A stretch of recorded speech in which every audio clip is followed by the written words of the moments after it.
Cet épisode est une présentation de benpromo.ca. benpromo.ca imprime ta merch, que ce soit pour ton band, ton entreprise ou ton organisme. L'équipe de benpromo œuvre dans le milieu culturel. Beaucoup d'ailleurs sont dans des bands, fait qu'ils sont bien placés pour aider leur clientèle. Ils parlent le même langage. Ils sont aussi là pour donner des conseils afin d'éviter que tu imprimes n'importe quoi. Ils vont te guider dans le choix des couleurs et dans le choix des quantités à imprimer pour éviter que ça te coûte trop cher. Ils ont l'expertise, c'est vraiment une équipe de confiance. benpromo veut que tes produits soient beaux et qu'il y ait de la diversité. Ils ont même un certain penchant pour les sérigraphies de logos de band en branche d'arbre ou en décharge électrique. Ils trippent vraiment sur les polices de caractère indéchiffrables mais qui look vraiment cool. C'est leur spécialité. Faut aussi dire que les personnes qui achètent sur benpromo.ca, c'est surtout des fans de musique qui veulent qu'il y ait le plus d'argent possible qui retourne directement dans les poches de l'artiste. benpromo coupe le plus d'intermédiaires possible pour réussir à atteindre cet objectif. benpromo.ca, c'est aussi une boutique en ligne, fait que si tu as des produits à vendre mais que tu n'as pas l'envie ni le temps de gérer une boutique en ligne, benpromo est là pour ça. On y retrouve des CD, des vinyles, pas mal de trucs de Slam Disc, de Hell for Breakfast, mais aussi j'ai trouvé deux pépites, dont le band Metalcore This Town Going Under, pour ceux qui connaissent band du podcast Sans Retenue, était là-dedans. Fait que vous pouvez même vous procurer des deep cuts de This Town Going Under sur benpromo.ca. Fait que allez checker ça. Sinon, vêtements, t-shirts, jogging, hoodie, long sleeve, il y a des porte-clés, des pages, des macarons. Il distribue même les livres Macadam et le Jailhouse Rock Café. Pour ceux qui savent, j'ai reçu les invités et ceux qui trippent Histoire de la scène locale. Ces deux livres-là sont pour vous et se retrouvent sur la boutique en ligne. Vous avez peut-être entendu parler aussi, c'est même eux qui ont imprimé les Luciens, les trophées des Gamiques. Alors s'il y a quelque chose là-dedans qui vous parle, communiquez pour plus d'informations avec benpromo.ca.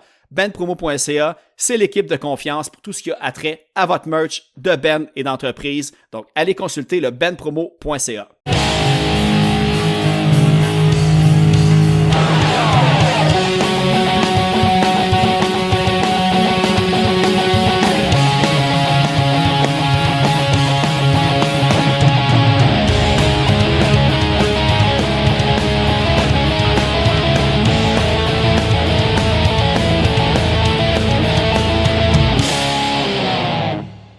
Salut tout le monde, bienvenue sur le Clash Podcast, le podcast qui traite de punk rock québécois et de plein d'autres affaires musicales. Aujourd'hui, je reçois un collègue de podcast, je reçois Monsieur Hugo Lachance qui est derrière l'album podcast pour les nerds de musique. Vous devez écouter absolument l'album podcast. Hugo, il reçoit un invité, ils vont décortiquer un album tune par tune, toute la production, la pochette, bref, même des artistes que vous connaissez et les albums que vous adorez. Peut-être même ça va vous amener une autre perspective sur certaines chansons, pardon. Puis vous allez pouvoir écouter vos chansons préférées d'une autre façon et aussi, évidemment, découvrir des excellents artistes et des excellentes artistes. Sinon, c'est pas pour rien qu'il est nominé au Gamic au moment où on se parle, peut-être même gagnant, qui sait, au moment où vous écoutez cet épisode. Il y a aussi la paire d'écouteurs, du bruit à mes oreilles et aussi d'un album à l'autre. Donc, évidemment, si vous tripez musique québécoise, la scène underground et tout, allez écouter tous ces podcasts-là. Allez suivre leurs réseaux sociaux parce que c'est un monde de découverte. Puis, le podcast donne une bonne vitrine pour aller en profondeur dans tout ce que les artistes créent pour nous. Donc, allez tout suivre les affaires, c'est super important. On fait ça, évidemment, bénévolement, puis on fait ça avec passion. Donc, allez encourager tous les bons podcasts musicaux du Québec. Sinon, Hugo, c'est aussi le drummer derrière le band légendaire, le band culte WD40. C'est un artiste visuel. D'ailleurs, il a participé à une BD sur Plume. C'est lui aussi qui est derrière le projet de Piggy d'Amour, le monument Piggy d'Amour, en fait, de Voivode. C'est vraiment un artiste, on va dire, multitalentueux. Il fait des vidéoclips. Bref, on va tout jaser de ça pendant le podcast. Et il y a aussi, évidemment, eu plusieurs projets. Puis maudit que je dis souvent, évidemment, ben coudon, c'est comme ça. Sinon, nouveau membre Patreon. En fait, ancien membre Patreon qui est de retour. Donc, merci beaucoup à Dan Gilbert. Dernière fois qu'il était membre Patreon, il travaillait sur un projet et là, son projet s'en vient à grands pas. Dan Gilbert, en fait, va sortir un EP avec son groupe Degen. Je crois que théoriquement, c'est un band de Alma parce qu'il voulait que je plug aussi le vieux clocher d'Alma. Donc, allez écouter le projet Degen qui devrait sortir sous peu. Au moment où j'enregistre, c'est en mastering. Sinon, si vous voulez faire comme Dan, 3$ par mois pour l'audio d'avance, 6$ par mois pour la vidéo d'avance. Et dans tous les cas, vous participez automatiquement au concours si j'ai quelque chose à faire tirer. Puis si vous voulez contribuer d'une manière gratuite au podcast. Partagez, mettez des étoiles, parlez-en à votre famille et à vos amis. L'important, c'est qu'on partage la bonne musique au plus grand nombre. Sinon, c'est ça, depuis un certain temps, j'enregistre pas mal d'avance parce que c'est Frisson TV, Horreur Express, que je vais recommencer à faire des chroniques à cette émission à partir du mois de janvier. Donc, si ça vous intéresse, je fais des chroniques sur l'horreur et la musique sur Frisson TV à l'émission Horreur Express. Donc, suivez ça. Puis ça explique un petit peu pourquoi je suis si temps d'avance et décalé dans le temps quand je fais mes présentations comme celle-ci. Sinon, encore une fois, gros merci à Simon au montage sonore. Puis dernièrement, en plus, je donne un peu de trouble parce que j'enregistre mes intros en vidéo, comme vous pouvez le voir maintenant. Puis d'habitude, chez nous, je fais prendre un 5, 6, 8 takes avant d'avoir la bonne. Fait que Simon, il faut qu'il fasse le tri dans toutes les vidanges que je fais précédemment à cette take-là qui est la meilleure à date. Sinon, on va parler avec Hugo juste après, mais avant tout ça, on va aller écouter une tune de WD-40 de l'album La nuit après le déluge. On va écouter La mer des tourments. Mais je pense en fait que tu as le même problème. Tu sais, on va même pouvoir commencer ça de même. Merci Hugo d'avoir accepté l'invitation sur le podcast. En fait, je pense qu'on a la même maladie parce que je pense on gère beaucoup les micro-détails, on accroche beaucoup sur les affaires comme vraiment super nerdy. Fait que de là, peut-être de faire un TikTok. Moi, je suis pas capable de le dispatcher. Je fais pas confiance au AI. J'aime mieux choisir à la seconde près, cadrer, mettre mes petites photos par-dessus tout ça et tout. Moi, je regarde des autres. Je regarde des autres ce qu'ils font, puis des fois, juste l'avoir vertical, puis les caméras qui changent tout seul. Moi, personnellement, c'est pas quelque chose qui me plaît. Puis j'aime avoir le plein contrôle de ce que je fais. Même si c'est pas super. Ça dépend tellement. Mais c'est parce que l'affaire, c'est qu'est-ce que je remarque avec les TikTok, c'est que même dans mes vidéos TikTok les moins écoutées, souvent, l'extrait est plus écouté que la moyenne de mes épisodes. Fait que, c'est ça. On va dire le attention span du monde est plus court. Puis, je vais chercher les petites pépites puis tout. Puis, je me dis, qu'une personne écoute pendant 1h30 un podcast ou écoute un clip de 3 minutes, mon nom accroche autant. Peut-être ça va amener un vers l'autre et tout. Fait que l'important. C'est quoi la moyenne, toi, d'écoute d'un épisode sur YouTube, par exemple? Oh, sur YouTube, bonne question. Ou en général, là, mettons, moi, mes épisodes en moyenne sont 1h30. OK, ouais. Puis c'est 15, 20 minutes, 25 minutes à peu près. Moi, j'essaie de garder ça en bas d'1h30. Je sais qu'il y a beaucoup des invités, eux autres, quand ils sont contents, ils préfèrent pendant 3 heures et tout. Mais d'expérience, si tu fais un podcast qui dépasse l'heure et demie, 1h45, après, ça devient un petit peu moins sérieux, moins niaisage, moins... moi, en tout cas, ça pique moins mon intérêt parce que c'est moins nerd, puis on va plus dans quelque chose de plus vague. Puis, tu sais, ça, je laisse les discussions générales peut-être à comme d'autres mondes qui vont comme introduire un artiste, mais moi, je veux vraiment aller comme, tu sais, dans les détails. Des fois, je chaîne un épisode en 2 aussi. T'sais. OK, c'est ça, Ouais, parce que d'ailleurs, là, une affaire là, qui me fait capoter, j'ai pas encore fini d'ailleurs, là, mais écouter un épisode de l'album podcast, disons un épisode de 1h30, moi, ça va me prendre genre 4 heures. OK. Pour mettre en contexte, là, moi, quand j'écoute un podcast de musique sur un artiste que potentiellement je pourrais inviter, je prends des notes. Ah oui, OK.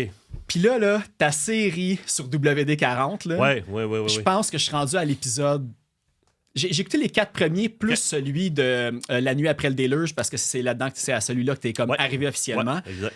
Puis, je suis tout le temps en train de faire des notes. Je te le dis, là, j'ai un bloc-notes juste WD-40. Puis, tu scrolls, puis ça fait juste plus finir. Là. Fait que je suis content que quelqu'un fasse ça aussi. Puis, tu vois la revue de presse aussi. Tu vas vraiment avoir des questions précises. Moi, parce que, en fait, quand je reçois des invités, je pense que la moindre des choses, c'est d'arriver préparé. Pour que les invités sentent qu'il s'est concentré, il a travaillé fort pour ça. Fait que je vais y en donner. Le dernier épisode que j'ai fait avec Sarah Dufour, c'était ça. J'étais bien préparé, puis je pense qu'elle a bien aimé ça. Oui, parce qu'en plus, elle passe dans toutes les émissions de radio. Tu sais, souvent, elle a peut-être juste un 5 minutes ou 10 minutes de press junket, genre à telle radio. Ils vont lui poser des questions sur sa toune, puis sur, on va dire, son mode de vie, puis tout, puis son personnage, plus que vraiment aller deep dans la création d'albums, comme toi, tu le fais toune par toune. Je veux dire, on redécouvre, là, tu sais, on va... en parler. Non, c'est ça. Là, c'est le monde à l'envers, là. Mais l'épisode qu'on enregistre après va sortir avant. Fait que je voulais dire l'exemple de l'album de Chou. C'est un des meilleurs exemples que moi, j'avais adoré. Mais quand j'ai écouté l'épisode que tu as fait après avoir écouté l'album, mais tu sais, ça m'a ouvert tout un autre monde de perspectives. Hein? Ben, c'est le fun parce que les artistes, c'est une occasion qui ont de parler de ce qu'ils font. Il y a certains artistes, comme mon oncle Serge, par exemple, lui, il voulait pas faire ça. Fait que j'ai fait, OK, on va faire comme une rétrospective. Je t'envoie une liste avec 40 tunes que je veux. J'ai tout écouté. Ah ouais, Christian. Il y en a un peu. Puis c'est ça. Puis j'ai envoyé ça des colocs jusqu'à son dernier album. Puis il est arrivé, il a écrémé ça à 23 tonnes, puis on a fait 21 finalement, parce que c'était trop long. C'était comme 3 heures de matériel. Ah, ben c'est ça. Là. Mais tu sais, en plus, il est super smart, il est super patient. Tu sais, je l'ai eu dans un autre vie. Là. Je l'ai raconté une couple de fois au podcast ici, mais je l'ai eu, j'avais main d'œuvre avant avec Noé Talbot. Okay. On a juste fait comme un 5 épisodes. C'était un peu pendant la pandémie. J'avais 2 podcasts, 2 bands. C'était n'importe quoi. Mais c'était vraiment le fun comme projet. Mais on a eu mon oncle Serge. Ouais. Il avait fallu demander une couple de fois parce qu'évidemment, il veut se déplacer pour quand ça vaut la peine. Puis avec Noé Talbot, j'avais comme un peu plus de leverage pour l'attirer. Puis j'ai eu la chance. Puis là, d'ailleurs, au moment où on se parle, j'ai pas encore écouté l'épisode que tu as fait avec mon oncle Serge. Là, puis il est dans ma liste. Il y a le fun.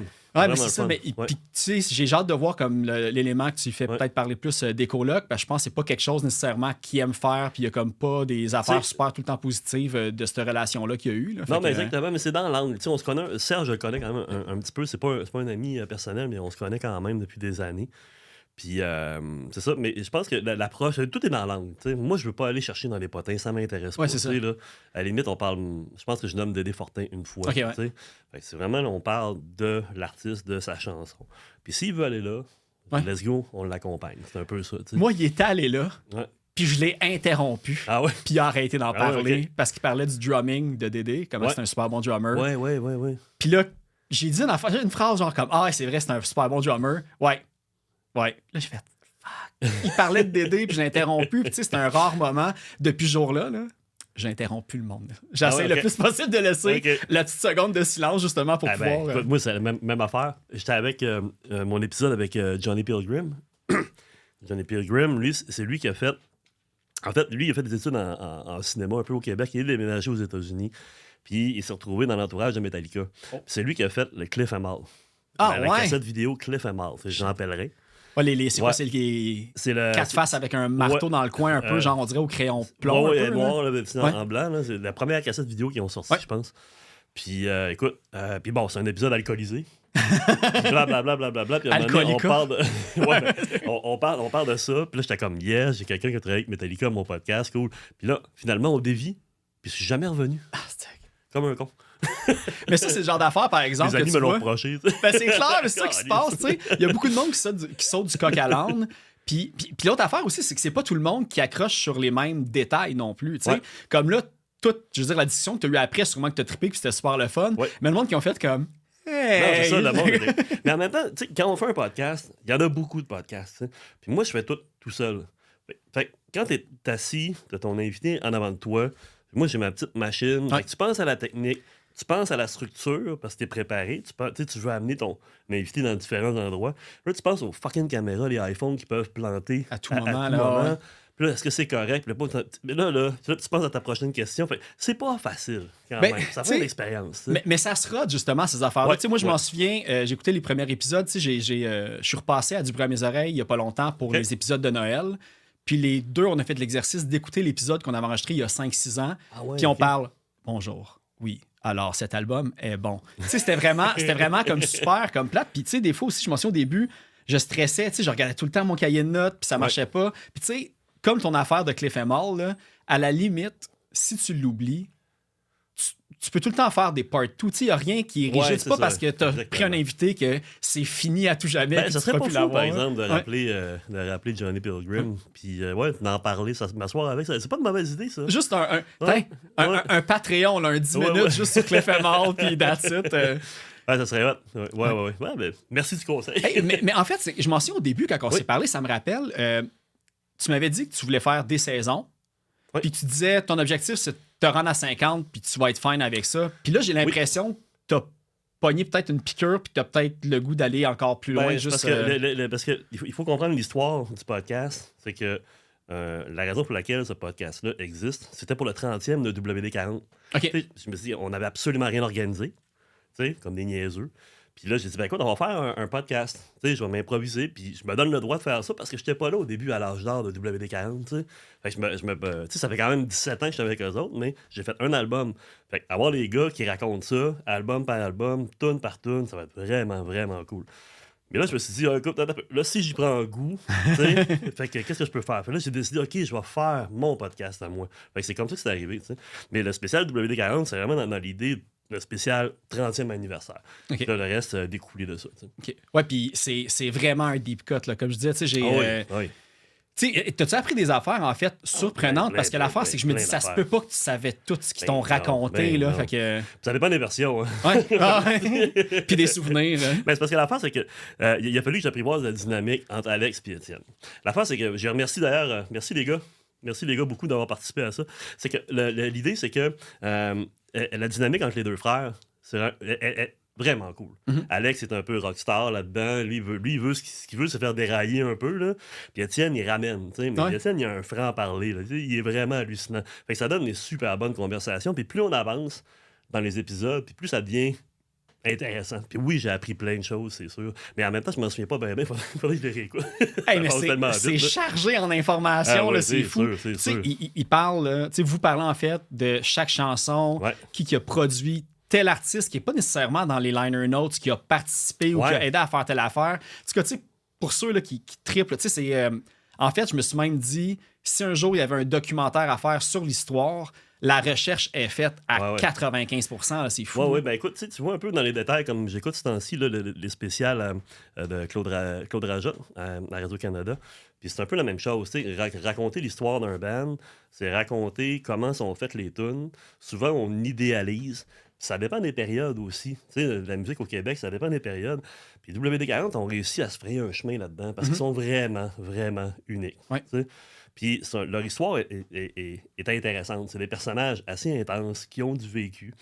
Puis ils s'en sont sortis de tout ça. Tu sais. Fait que moi, je trouve ça vraiment cool qu'ils aient joué le jeu et qu'ils racontent leur histoire. Tu sais. Ben, je vois, on le voit déjà dès les premiers épisodes, que tu vois qu'ils sont comme pas trop sûrs de pourquoi ils se sont embarqués là-dedans. Puis le deuxième, c'est comme quoi, c'est pas encore fini cette affaire-là. Mais c'est ça. Moi non plus. mais comment tu t'es préparé à... Parce que toi, c'est vraiment bizarre. Moi, j'ai reçu mon band à l'épisode genre 130, 125. Ouais. Toi, t'as fait ça à l'épisode 1. Y a-tu des choses que, après avoir reçu plein d'autres invités après, t'aurais fait différemment ou t'as eu des nouvelles questions qui ont popé? Ouais, c'est ça. C'est sûr, parce que j'avais pas d'expérience. Puis c'est un laboratoire. Je me souviens très bien quand j'ai commencé. Ah si, j'étais nerveux. On était dans son entrepôt. Il y avait de l'air à faire frette. Puis là, j'étais pas sûr de rien. Tu sais, puis j'étais pas sûr non plus de contrôler Alex. Tu sais. Ouais, c'est ça. Alex, il veut faire dérailler la patente un peu tout le temps. Là. C'est drôle, c'est correct, ça fait partie du... Mais les gars, comme je te dis, les gars ont joué le jeu, puis ça repose sur eux autres. Le succès, si on veut, du podcast, la continuité du podcast, c'est grâce à eux. T'sais. Parce que moi, j'ai appris avec eux. Mais quand j'ai démarré, j'ai fait le premier, ben écoute, j'avais dans l'idée justement de faire parler les gars. C'était vraiment ça. Puis je voulais les diriger, je voulais qu'ils parlent de tune par tune, parce que je savais qu'il y avait des bons moments, mais il y avait des moments gênants aussi. Mais je savais aussi que c'est important de comprendre le contexte. Ouais. Comment les choses sont faites, comment ça se fait une tune, comment tu élabores, qu'est-ce qui se passe dans leur tête. J'en ai appris beaucoup sur Étienne, puis je pensais qu'il était plus impliqué dans la musique, mais Goulet est encore plus impliqué au niveau de la musique. Fait c'est ça, il y a pas quelque chose que j'ai appris. Ouais. D'ailleurs, c'est Éric Goulet, c'est lui, d'ailleurs, je pense que de ce que j'ai compris, qui a fait la tune thème de l'album podcast, si je me trompe pas. Oui, okay, oui. Ouais, j'ai demandé... Éric Goulet m'a donné plein de chances aussi. On se côtoie quand même depuis aussi quelques années. On a joué avec mon band Les Shirley, pas le band de filles, mais c'est ça. Shirley. Inquiète pas, c'est sûr qu'il va y avoir des questions là-dessus. C'est ça. Fait que, oui, c'est ça. On a joué avec les chiens. OK, ouais. Je l'ai invité à mon podcast. Il a fait 2 épisodes avec moi. Puis c'est lui qui a fait le thème. Il y avait ça à quelque part. Je l'ai écouté. J'ai fait comme, c'est parfait, man. C'est super. C'est cool. T'sais. On le remercie d'ailleurs. Mais c'est Monsieur Mono aussi, ça se peut-tu? Oui, Monsieur Mono. Okay, ouais. c'est ça, un album extraordinaire. Une série d'albums.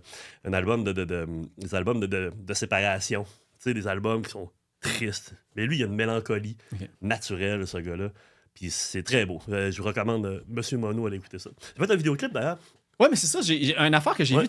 On peut aller là parce que j'ai vu que. Je laisse fait, mais anyways, regarde, là, ça peut aller dans toutes les directions en plus. Là, puis que, vu qu'on a le même métier, le même bénévolat de podcasteur, ça va bien sortir. Non, attends, on va y revenir en plus parce que je veux mettre un contexte à tout ça. Parce qu'une affaire que j'ai vue, t'es né sur la Côte-Nord. Oui. OK. Ouais. Après, t'as déménagé à Jonquière. Ouais. OK. Après, t'as déménagé à Saint-Hubert. Puis t'es retourné à Chicoutimi. Oui, ben, je suis venu sur la Côte-Nord, puis quelques mois après, on a déménagé au Saguenay. Mon père a commencé à travailler à l'Alcan. OK. Puis ça l'a amené à travailler au Saguenay, Saint-Hubert, en banlieue de Montréal. Ouais. Fait qu'on a fait comme, tu sais, Saguenay. C'est l'histoire de mon secondaire, dans le fond. J'ai commencé au Saguenay. Après ça, je suis à Saint-Hubert. Je suis revenu au Saguenay 2 ans après. Après ça, on est retourné au Saguenay après.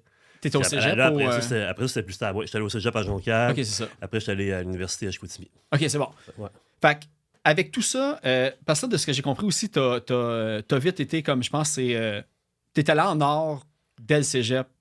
Ouais, mais en fait, c'est ça. Je me suis inscrit au cégep à Jonquière en sciences humaines. OK. Puis ça a été un désastre, tu sais, parce que j'ai évité les arts. Je voyais le monde sortir tout crotté des ateliers, puis j'étais comme, yes, c'est cool, tu sais. Puis finalement, ça a été désastreux. Je suis parti, travailler un été à Montréal après, je pense. Puis après ça, quand je suis revenu, OK, j'ai mais clenché. t'as fini tes sciences humaines? Non, puis, OK. non, j'ai recommencé en art. OK. Fait que j'ai fait art plastique au cégep, un bac en enseignement des arts à Chicoutimi, puis ma maîtrise en art après à Chicoutimi. OK. Puis ton but en allant en art, parce que là, à ce moment-là, t'avais déjà joué de la musique. Tout le temps. Tu sais, de ce que je comprends, tu trippais aussi sur l'art visuel, tu as fait comme plein de projets, mais quand tu es allé en art, c'était quoi tes antécédents artistiques, puis c'était dans quoi que tu voulais t'en aller, en fait? Parce que j'ai toujours aimé l'art, j'ai toujours aimé la musique. Puis, j'ai travaillé dans ma famille aussi. Ma famille était très proche de la culture. Mon oncle Pierre, ma tante Annie ont eu un théâtre, le théâtre d'été du Mont-Jacob à Jonquière. Okay. Ça a été ma première vraie job. On était, tu sais, ça a été du monde patenteux. Tôt j'aimais ça. exposé. Là, ouais, c'est ça. Puis, j'ai toujours été proche de ça. C'était naturel chez nous. J'ai toujours dessiné. Tu sais, à l'école, il y a du monde qui était bon dans les sports. Moi, j'étais reconnu parce que j'étais bon en dessin. Tu sais. Fait que, ouais. Puis, on a toujours fait de la musique aussi. Même si je me suis jamais considéré comme un musicien. Tu sais. Mais c'est tout le temps moi qui amenait les projets, tu sais, okay. qui mettait ses couilles sur la table un peu, tu sais, qui y allait, tu sais. Fait qu'on avait un band, mon premier band avec Dave Asselin, Christian Larouche, Marc Riverain, qui s'appelait Critical Mass. Ah, j'ai vu ça. On faisait des covers de punk. Puis, c'est vrai qu'il y a eu un émeute à Arvida, de ce que j'ai compris? J'ai juste vu quelque part qu'il y a eu un émeute à Arvida avec Critical Mass. Je sais pas, c'était quoi l'ampleur? Il y en a eu deux. Encore mieux. Non, écoute, on était voyous un peu, tu sais. Okay. On était fendants. Alors, en fait, la première émeute, c'était la Polyvalente d'Arvida. Le drummer, Marc, allait encore à Polyvalente. Nous autres, on était rendus au cégep. Puis on a fait le spectacle de fin d'année. Puis nous autres, on voulait juste péter à la place, tu sais. Parce que c'était cross-punk, crossover, de ce que je comprends. Ouais, ben on amenait des tunes. Tu sais, moi, vu que j'étais là à Saint-Hubert, puis j'étais avec ma gang à Saint-Hubert, puis on a découvert Kitchen Squat, les band punk, tout ça, puis on faisait des covers que personne ne faisait au Saguenay. Fait que, avec l'attitude, le côté d'Estroy aussi, tu sais, fait qu'on a pendant le spectacle de fin d'année, ça a été la déroute. Le monde se sont levés, ça a trashé, mais on avait fait des compositions aussi, tu sais. Je te ferais pas écouter. Ah non, c'est ça? Non, mais c'est nos premières compositions. Ouais. C'est punk, grungy un peu, malhabile. Mais tu sais, c'est les premiers. On était les kids, tu sais. Mais on composait quand même. On faisait du cover. Fait qu'à Polyvalente d'Arvida, ça a été le massacre. On a été bannis de la Polyvalente pendant un bout. Mais bon, puis l'autre, ça a été à Alma, un petit peu plus tard. On avait fait... on a fait un show, je me souviens plus où, mais on a été dans un motel après, puis on a comme tout saccagé comme des niaiseux. À la de Who. Je suis vraiment désolé. Mais c'est ça, on avait une attitude badass, c'était ça. OK, mais toi, dans le fond, parce que je fais le lien peut-être avec Kitchen Squat, puis Longueuil, Saint-Hubert et tout. Ouais. Toi, parce que je sais que t'es un petit peu plus vieux que moi, mais t'as-tu fréquenté la scène de Saint-Hubert, genre, tu sais, quand Groovy avait genre leur local au 2e étage, genre d'une beignerie ou quelque chose de même, ou je sais pas si tu te tenais avec eux autres à ce moment-là. Non, mais tu sais, Vincent a toujours fait partie de mon paysage, tu sais. Je l'ai toujours... D'ailleurs, on a fait jouer Groovy Hardware en 1988. Ah, OK, ouais. Quelque chose comme ça. Parce que j'avais mon Critical Mass, mais à Saint-Hubert, on avait un band, puis... On a organisé un show, puis Groovy Hardware était supposé être là. J'avais fait des posters. Tu sais, on faisait des posters. Je sais pas si tu te souviens, là, dans Word, mais les premières versions de Word. OK, là, ouais. Tu sais, il y avait Critical Mass, il y avait Groovy Hardware, mais très blanc sur noir. Ouais, c'est ça. Okay, ouais. On avait imprimé sur papier bleu. OK, ouais. Fait que, tu sais, on a fait le show, mais Groovy n'était pas là pour X raisons. Tu sais, fait oui, ça a toujours été là. Puis Kitchen Squat, ça a été quelque chose de fondateur. Tu sais. Mais Kitchen Squat, si je me souviens bien, me semble que c'était basé à Saint-Vincent-de-Paul, genre à Laval, si je me trompe pas. Écoute, il faudrait que je fasse des recherches. Ouais, c'est ça. Je me souviens plus du nom de la personne qui a fait ça, mais quand on était à la Maison des Jeunes de Saint-Hubert, c'est là qu'on est entré en contact avec ça. Puis ça a été comme vraiment, parce que là, on découvrait des bands qui étaient ici, tu sais, autant anglophones que francophones. Fait qu'il y avait des Groovy Hardwork, il y avait Capitalist Alienation là-dessus. Tu sais, Je pense que c'est Obvious Problem aussi qui était là avec Éric Deschênes qui est dans Nanana aujourd'hui. Il me semble que c'est lui qui m'avait parlé de ça la première fois quand je l'ai reçu ici. Ça fait longtemps que je me suis pas plongé dedans. Ça fait vraiment, vraiment longtemps. Je sais que c'est disponible sur Internet, tu peux le télécharger. Ouais. Mais ça fait longtemps que je me suis pas plongé là-dedans. J'ai pas les détails. Puis il y a pas le tome 1, tome 2 aussi. Là. Oui, il y a tome 2. Ouais, tu as accès aux deux tomes. Mais c'est intéressant, il y avait des bird effects là-dessus. Il y avait plein de bands. Il y en a qui ont survécu. Il y en a qui ont survécu. Encore des gens qui sont actifs. Là, pour moi, ça a été vraiment fondateur.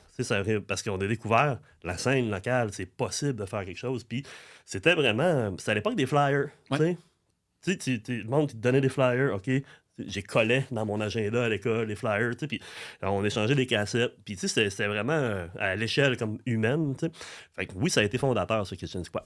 Puis, là, je me souviens plus, c'est quoi le nom du band à Alex Jones, comme fin des années 80, là. Ouais. Toi, t'es as-tu connus avant WD-40? T'es as-tu connus quand t'étais au Saguenay-Lac-Saint-Jean, ou t'es as vraiment rencontrés plus tard d'une manière random, fait que la localisation ou le rock, c'était pas nécessairement ça qui vous ont comme rapproché? Moi, je les ai connus quand j'étais à l'université, quand Fantastic Strapaga s'est sorti. OK. Mais j'ai toujours entendu parler. Tu sais, d'Alex Jones, il y avait comme un mythe autour de ça. Tout le monde savait c'était qui. Ouais, c'est ça. Puis il faisait partie d'une scène comme. Tu sais, moi, j'étais plus à Jonquière, eux autres étaient à Chicoutimi. Okay. Puis avec les Shirley, quand j'étais allé à l'université, avec mon band, avec Fred Laforge, puis tout ça, ben, on a joué avec eux. Puis c'est là que je les ai connus. Puis à un moment donné, j'ai commencé. Étienne est venu me chercher pour subber. Fait que tranquillement, c'est comme ça que ça s'est fait. T'sais, mais j'ai connu. Parce que on avait embarqué dans le trip sur Fantastic Sapagos. Il avait dit si on vend pas 5000 copies, on arrête. Ouais, c'est ce que j'ai entendu. Fait que là, on a tout précipité nous autres pour acheter des copies de Fantastic. Pour pouvoir ouvrir. C'est là-dedans, je connaissais ça, mais c'est là-dedans que c'est vraiment à cette époque-là où est-ce que je les ai découverts. C'est génial, c'est vraiment cool. Comme approche, cette bande-là, wow, personne fait ça. T'sais. Non, mais c'est ça. Puis encore aujourd'hui, quand tu les écoutes, tu sais, je pense qu'il n'y a même pas... Ben, tu sais, il y a tout le côté, on va dire, la voix crooner débauché d'Alex Jones qui est comme inimitable. Là, fait que ça, tu vas jamais pouvoir vraiment faire... Ah, moi, tu sais, ça va trop paraître si tu essaies de l'imiter aussi. Non, fait que, tu sais... Il était chanson française aussi, tu sais, parce qu'il chante pas en joual, Alex, vraiment. Tu sais. Il y a des bouts, c'est plus trash. Il y a des tunes qui sont vraiment oubliables, des textes qu'on peut mettre de côté facilement. Mais il y a des grandes choses. Mais c'est dans sa prestance, dans sa façon de chanter, sa façon d'écrire. Il n'y a personne qui écrit, puis il n'y a personne qui peut chanter comme Alex. C'est ça qui est fascinant là-dedans. T'sais. Mais toi, quand tu as commencé à subber pour eux, parce qu'une affaire que j'ai remarqué, j'ai écouté le DVD. Ben, j'ai écouté des bouts du DVD Né pour être sauvage. Puis là, à un moment donné, tu sais, ils filment le show à un certain moment. Puis, tu sais, c'est pas toi qui es au drum. Mais à un moment donné, il y a un moment de ici et là, je pense, une émission de TV. Puis là, je suis comme, mais c'est toi qui joues, mais c'est pas toi qui joues dans le show. Non, parce que c'était le show. C'était le show, je pense. C'est un anniversaire. Le 13e, là. Ouais, c'est ça. Puis c'est Fred Fortin qui était au drum. Ah, OK, j'ai même pas remarqué. Il était pas assez zoomé. Non, c'est Fred Fortin qui était au drum parce qu'il me faisait pas assez confiance rendu là. Non, je commençais à jouer avec eux autres, puis même moi, j'étais pas à l'aise. Mais moi, j'ai toujours été. Tu sais, eux autres, les gars, ils m'ont fait confiance. On s'entend bien, ils m'ont fait confiance parce que je suis pas vraiment un bon drummer. Ça a été long. T'sais. Faut dire que c'était une période qui était bouette. Après Saint-Panache, ça a tombé assez creux. Il y avait des beaux moments, comme les Franco, mais on ne pratiquait pas. Il n'y avait pas de vision. Il y avait des gros trous entre les albums. Des gros trous, puis c'était des astuces show brun, puis moi, c'est comme, moi, ça m'angoissait beaucoup. Je faisais de mon mieux, mais je mettais trop d'énergie, pas assez de technique. Mais finalement, avec le temps, ils m'ont fait, ils me l'ont dit, on a fait crisser dehors. OK, c'est ça. Étienne m'a dit ça, mané. Mais dans le sens que c'était juste difficile, intégrer mon jeu au band. Puis en plus, Jules, le drummer de WD-40, c'en a un autre qui est assez unique, là. C'en a un que j'ai rencontré, puis que, écoute, moi, j'ai vraiment un syndrome de l'imposteur avec lui, parce que la façon dont il joue, Jules, il est très jazz, tu sais. Puis moi, j'ai comme ça, aucune compatibilité. Ça a été long avant de m'approprier les tunes, tu sais. Puis je suis content, parce qu'au dernier show, au Fouf, avec Horloge Simard, Jules est descendu des îles de la Madeleine, puis il a fait 3 tunes avec nous autres. Ah ouais? Ben, en fait, j'ai laissé le drum, puis c'est la première fois que je parlais. C'est l'année passée, tu sais. Ah ouais, OK, quand même. Écoute, on a jasé en masse, puis ça m'a... ça m'a comme libéré. C'est comme s'il m'avait donné un peu sa bénédiction, tu sais. Parce qu'il Ça a y a libéré quand une même... partie à quelque part, tu sais. Ouais, Fait c'est que, ça. ouais. Il t'a comme donné le saut d'approbation, Ah ouais, que c'est tout ça. est beau. Puis moi, puis, c'est un drummer que j'aime beaucoup. Tu sais, WD-40 au drum, puis tu sais, la guitare, tout ça.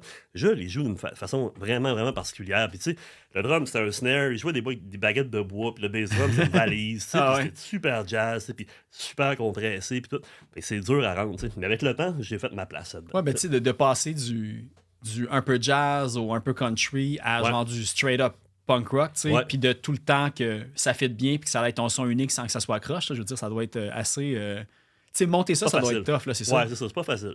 Tu sais, puis moi, pour mes capacités de drummer, ben, tu sais, ça a été un peu tough. Mais c'est sûr que là j'ai l'air à me déprécier, là. Non? Mais tu sais, là, maintenant, on a du fun. Tu sais, on a joué Ah ouais? hier, d'ailleurs, à Richemont. Puis on a eu bien du fun. C'est vraiment de la camaraderie. Là, tu sais, fait que tout est bien correct depuis des années. C'est vraiment le fun. Mais ça me fait penser, quand tu dis syndrome d'imposteur, tu sais, ça doit être super tough d'arriver dans un... Ben, en fait, t'arrives dans un duo, carrément, à ce moment-là, Ouais. qui roule depuis longtemps, qui ont dû vivre là, des aventures comme Ouais. folles, puis des moments up and down, vraiment. Puis, tu sais, c'est comme une fratrie aussi en même temps. Ben fait oui. que, est-ce que... Puis, tu sais, on veut dire, WD-40, on savait qu'il y avait comme un côté même, tu sais, débauche dans les années 90 aussi, Ah puis ouais, tout. ouais. Toi, quand t'es arrivé là, je veux dire, ça devait être comme quand même stressant d'intégrer un groupe que t'étais un outsider, puis qu'eux autres, il y avait vraiment Ah leur, ouais. leur core Ah ouais, solide. ouais, puis ouais, tout, là. exactement, absolument. Tu sais, nous autres, on arrivait, puis Alex prenait sa méthadone. Tu sais. OK, ouais. Tu sais, il était encore sur. Puis il restait encore à Montréal à cette époque-là. Puis, mais tu sais, il y a eu quand même l'amitié. On s'est toujours bien entendu. Tu sais, moi, j'ai toujours été bien open, bien ouvert. Puis je posais beaucoup de questions aussi parce que cette band-là m'intéressait. Puis quand on pratiquait, écoute, je me donnais, j'avais de l'énergie. Puis je me suis investi aussi. Avec le temps, je me suis investi dans le band. Je m'investis pas dans les chansons, mais tout ce qui a été, par exemple, tu sais, pour le visuel, tu sais, faire des affiches tranquillement, puis trouver des idées. Tu sais. Fait que, peu à peu, je me suis intégré comme il faut. Ça a pris du temps parce que ça a été une période creuse. C'était pas évident, tu sais. Mais c'est ça. Fait que, tranquillement, je me suis intégré, puis la confiance s'est installée, puis on a commencé justement à dire des niaiseries, à se voir un peu plus souvent, puis tu sais, c'est ça. Ouais. Parce que Saint-Panache, avant Saint-Panache, il y avait combien de temps avec l'album précédent? Il y avait, je pense que c'est un bon 7 ans, je pense. Ouais, c'est ça. Ouais. Parce que là, en plus, Ouais, à peu près 6-7 ans, je pense. Ouais. puis Ouais. c'est toi qui as fait la pochette, de ce que j'ai compris, ou tu as participé au graphisme? Ah non, mais parce que moi, je restais en colocation avec Fred Poulain, OK. qui est celui qui s'occupait de gérer le band à cette époque-là. Puis il m'a donné le contrat de graphisme. OK. Fait que j'ai fait le montage, tu sais. Ok. Mais c'est comme la belle job. Et aussi, j'ai fait le graphisme de l'anthologie. OK. C'est pas ça. Ça fait deux podcasts dessus, je pense qu'on name drop Fred Poulain, parce que le dernier Ouais. enregistrement que j'ai fait, c'était avec DVTR. Ouais. Tu sais, il y a le côté du Prince, le côté gasoline, Ouais, le exact. côté puis tout, Mais c'est Zoo un Baby, puis... Ouais, c'est ça. Puis le festival La Noce au Saguenay, c'est celui qui est le père de ça. Non, Fred Poulain, c'est quelqu'un de fantastique. Il est vraiment cool. On travaille encore d'ailleurs ensemble pour quelque chose avec WD qui s'en vient. Là. Ouais, mais j'ai vu que... Il me semble que j'ai vu une affaire en studio en décembre 2023. Non. Non? OK. Non, OK. non. Fait que j'ai halluciné ça. Non. Ben, tu as le droit d'en parler si je te dis que ça sort mi-janvier à peu près, cet épisode-là. Ah, non, oui, écoute, c'est juste que J'ai pas rien brûlé, là. Non, mais je vais t'en parler, il n'y a pas de problème. On s'est parlé justement avant de venir près de moi. Là. T'as signé des contrats.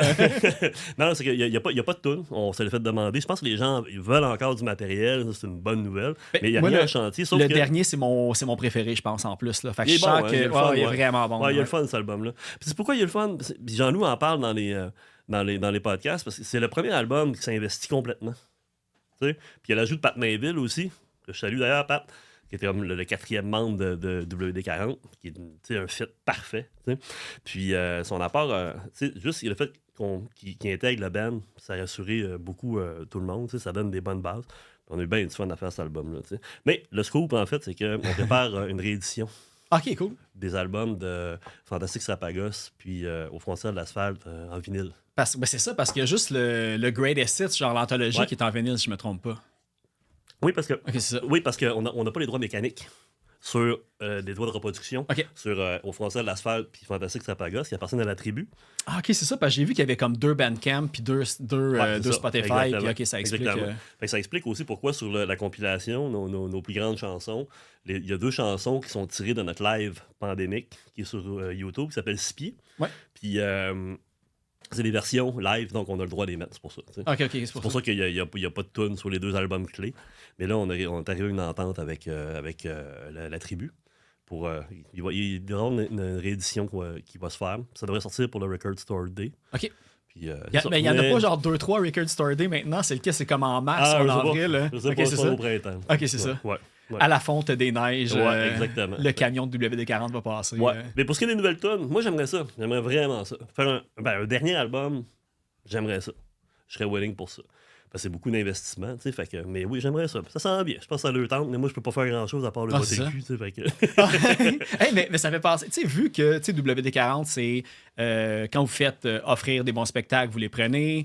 Quand vous avez des projets comme la sortie de la discographie en vinyle, des albums en vinyle, toi, de ton côté, le côté musical, est-ce que tu l'entretiens d'une autre façon en parallèle, autre que, disons, podcast puis WD-40? T'es-tu comme poussé peut-être à créer un autre projet que tu vas jammer une fois par semaine? Ou, Non, mais j'ai eu des projets. J'avais des projets encore avec Fred Laforge, un band metal qui s'appelait Malevich.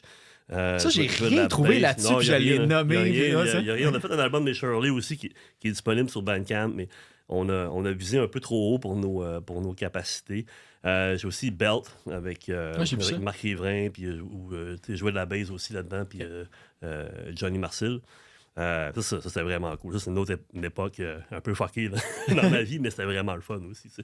Mais non, les projets musicaux, je pense, c'est... je sais pas. Une chose qui est sûre, c'est que peut-être une collaboration avec quelqu'un, mais tu sais, m'asseoir avec des gens et dire « OK, let's go, les gars, on fait des tunes. » Ça, je le ferais pas, à part avec WD. Okay, ouais. Si quelqu'un arrive avec du matériel et me dit « Hugo, ça tente d'essayer ça. » All right. Ça, on peut... On verra. OK, parfait, à suivre. Ouais. Mais là, ça me fait penser, parce que là, dans Critical Mass, est-ce que tu drummais ou tu chantais? Je chantais et je jouais de la guitare. OK, c'est ça, j'étais là parce que j'ai vu que je chantais mal puis je jouais mal. puis dans Belt, tu jouais de la bass. Ouais. Puis ça, je pense que j'ai pas rien trouvé nécessairement dans les Bandcamp ou les affaires de même. C'était quel style de musique à peu près? Puis c'était en quelle année? On n'était pas sur Bandcamp, on était sur MySpace. Il y a MySpace qui existe, mais il est plus bien non, il n'y a plus rien qui fonctionne. Non, mais il y a une vidéo sur YouTube. OK. Il y a une vidéo, un live au Quai des Brumes. On a joué avec Matt Parrish. C'est un bon trip. Ça. Puis ça, je l'écoute de temps en temps. J'ai bien aimé ça. Belt, c'est un mélange de rock puis un peu punk. OK. C'est vraiment les deux côtés. Un peu rock, un peu stoner, mais avec un petit côté, des fois, un peu hard rock même. Fait que ça faisait un Christy de bon mix. On était 3. Puis c'était vraiment power trio. C'était vraiment cool. On a des enregistrements, mais on l'a jamais poussé jusqu'au bout. T'sais. Puis après ça, la band a comme implosé. Mais c'est jamais ça. C'est vraiment le fun. Mais il y a toujours moyen, au pire, tu mets les tunes sur le Bandcamp avec, entre parenthèses, démo à côté, puis c'est disponible à tous. Ouais, ben c'est ça, mais c'est parce que, tu sais, c'est l'époque où est-ce que, tu sais, on pouvait pas enregistrer un iPhone. Ouais. Les iPhones n'étaient pas assez performants pour supporter les décibels, tu sais. Maintenant, la compression, tout ça se fait bien. Fait que là, on a des démos, j'ai fouillé là-dedans l'autre fois, mais on n'a pas de bonne version. On a un live au Club Lambi. Ah ouais? On a un live là, mais avec il y avait un guitariste de Pagliaro qui était avec nous autres. Puis, quand même pas pire. Il commençait, fait que c'est un peu approximatif, tu sais. Mais bon, il n'y a rien de. Mais j'aimerais ça, par exemple. Okay. Si on peut retrouver les enregistrements, les retravailler, faire un petit quelque chose, j'aimerais bien ça pour. Ouais, c'est de mettre le temps, puis c'est de la job. Tout faire. Ça a l'air d'être bien simple. Mais aller sur Bandcamp, ouais, mais tu sais, il faut que il faut retrouver tout ça. C'est pas moi qui ai ça, tu sais. Fait que, tu sais, bel ouvrage. Tu sais, si je regarde les différents bands, là, c'est ça. Là, j'avais. T'as-tu un band avec Fred Savard ou je me mélange avec. T'as eu un band avec Fred Poulin? J'ai juste vu comme Fred Savard puis band avec Hugo Lachance. Ah ouais, OK. Ah ouais, ça peut-tu ça, toi? Ben, j'ai entendu où j'ai vu ça, mais je sais pas où. Non, parce qu'avec Fred c'est Savard, genre mes notes critiques que je sais pas où j'ai trouvé. Non, parce qu'avec Fred Savard, tu sais, étant fan de la soirée, étant encore jeune, à un moment donné, il a lancé un appel, il cherchait du monde pour jammer. Fait, moi, j'ai écrit. Puis on s'est rencontrés, puis on a jammé une couple de fois. Le but, c'était de faire un show au Quai des Brumes. Okay. C'est vraiment ça. Le but, il n'y a pas de projet, c'est faire du cover, puis juste avoir du fun, puis ça faire un party. T'sais. On a fait une couple de répétitions, mais finalement, ça aussi, ça c'est mort dans l'œuf un peu, parce qu'il s'est passé des choses dans sa vie, puis etc. T'sais. Mais c'est ça. Non, c'est ça. Mais c'est fun. Moi, j'ai toujours bien aimé Fred, là, fait que on s'écrit de temps en temps, là, tu sais, pour... Il y a eu des bands grunge, lui, je pense, avant un peu, ou grunge punk, puis tout, là, ouais, je pense qu'il était vraiment là-dedans. Là. Mais on faisait des covers de Plume la Traverse, par exemple, des trucs comme ça. T'sais. Mais ça n'a rien donné, malheureusement. Hey, Segway Plume la Traverse. Ouais. C'est comme... T'es au courant du projet que j'ai fait avec... pas avec, mais concerne Plume la Traverse. Ouais, mais c'est ça, c'est par plein de monde, là, la BD avec chanson par toutes sortes de monde. Caro Caron, j'ai vu qu'il y a exactement, Cyrus, il y a Valium, il y a Richard Suicide, tout ça. Fait que... Ouais, je me suis improvisé BDiste, un projet pandémique. Hein. Puis j'en parle parce que c'est un beau document. Puis je suis bien fier de ça. Puis allez acheter ça, c'est magnifique. Je voulais le louer à ma bibliothèque, puis ils se l'ont fait voler. Ah ouais? Fait que j'ai écouté la toune, mais j'ai pas vu l'œuvre visuelle qui est associée à, malheureusement. Okay. Ouais. Ben, j'ai fait un épisode de mon podcast là-dessus. Oui, c'est ça. Ouais, je l'ai écouté même justement cette semaine. Okay. Puis tu sais, c'est la petite Vaienne, puis le petit gros Torieux, ouais. le gros Torieux, ouais. Fait que toi, puis c'est ça, fait que tu sais, tu dis que tu fais pas de BD, mais tu fais de l'art visuel, mais en même temps, n'ayant pas vu le visuel, ça doit quand même être très potable. Là, non, c'est là, je me suis concentré. Là, je me suis vraiment appliqué pour ça. Parce que pour moi, c'était important. C'est le scénario, tout découpé. Parce que le fun avec la petite Vaienne, parce qu'au début, je voulais faire, Bouton Noir. Okay. J'avais commencé à faire des dessins là-dessus. Mais là, année, quand j'ai entendu la petite Vaienne puis le gros Torieux, c'est fait comme oh, c'est un scénario carrément. C'est la petite funny avec des textes super violents. Fait que j'ai fait une espèce d'un. C'est comme les deux personnages dansent. C'est comme un petit follow me. Là, puis que les personnages minent la toune, on voit l'action. Puis à un moment donné, elle pète sa coche, il pète la gueule à coup de barre de fer. Ouais, ça finit mal. Ça finit mal. Ouais. Fait que c'est le projet que. J'en parle parce que Noël s'en vient. Ah, c'est vrai, ça va être diffusé après. Oui, mais attends, il y a. Même le Patreon. Hey, le Boxing Day. Le Boxing Day va être à peu près au moment que l'épisode Patreon va sortir. Fait que allez-y, évidemment. Là. L'autre affaire aussi pour la BD, c'est que tout le côté, même, je pense que vous avez tout découvert dans l'épisode justement de l'album podcast que vous en parlez, que tu sais, même au début, ça a failli même pas fonctionner. Il y avait l'air d'avoir un doute, puis ça a pris du temps. Tu sais, je veux dire, c'est pas quelqu'un qui est hyper dans le public non plus, Plume. C'est quelqu'un qui sélectionne vraiment bien pour protéger son œuvre. Là. Okay. On y a jamais parlé. Tu y as jamais parlé précédemment, mais l'affaire, c'est que lui, il protège. C'est bien normal, il protège son œuvre. Puis moi, je n'ai jamais parlé, mais on a toujours parlé à un intermédiaire. Un intermédiaire, exactement. Puis mais les réponses, c'était tout le temps là. Mais lui, entre autres, ce qu'il voulait, c'est qu'il voulait approuver tout ça. Il voulait que ça soit assez de qualité pour lui. Puis aussi, l'autre chose qui était super importante, c'est qu'il fallait que les textes soient exacts. Moi, j'ai acheté son livre avec tous les textes. Il fallait que les texes soient exacts. C'était vraiment important.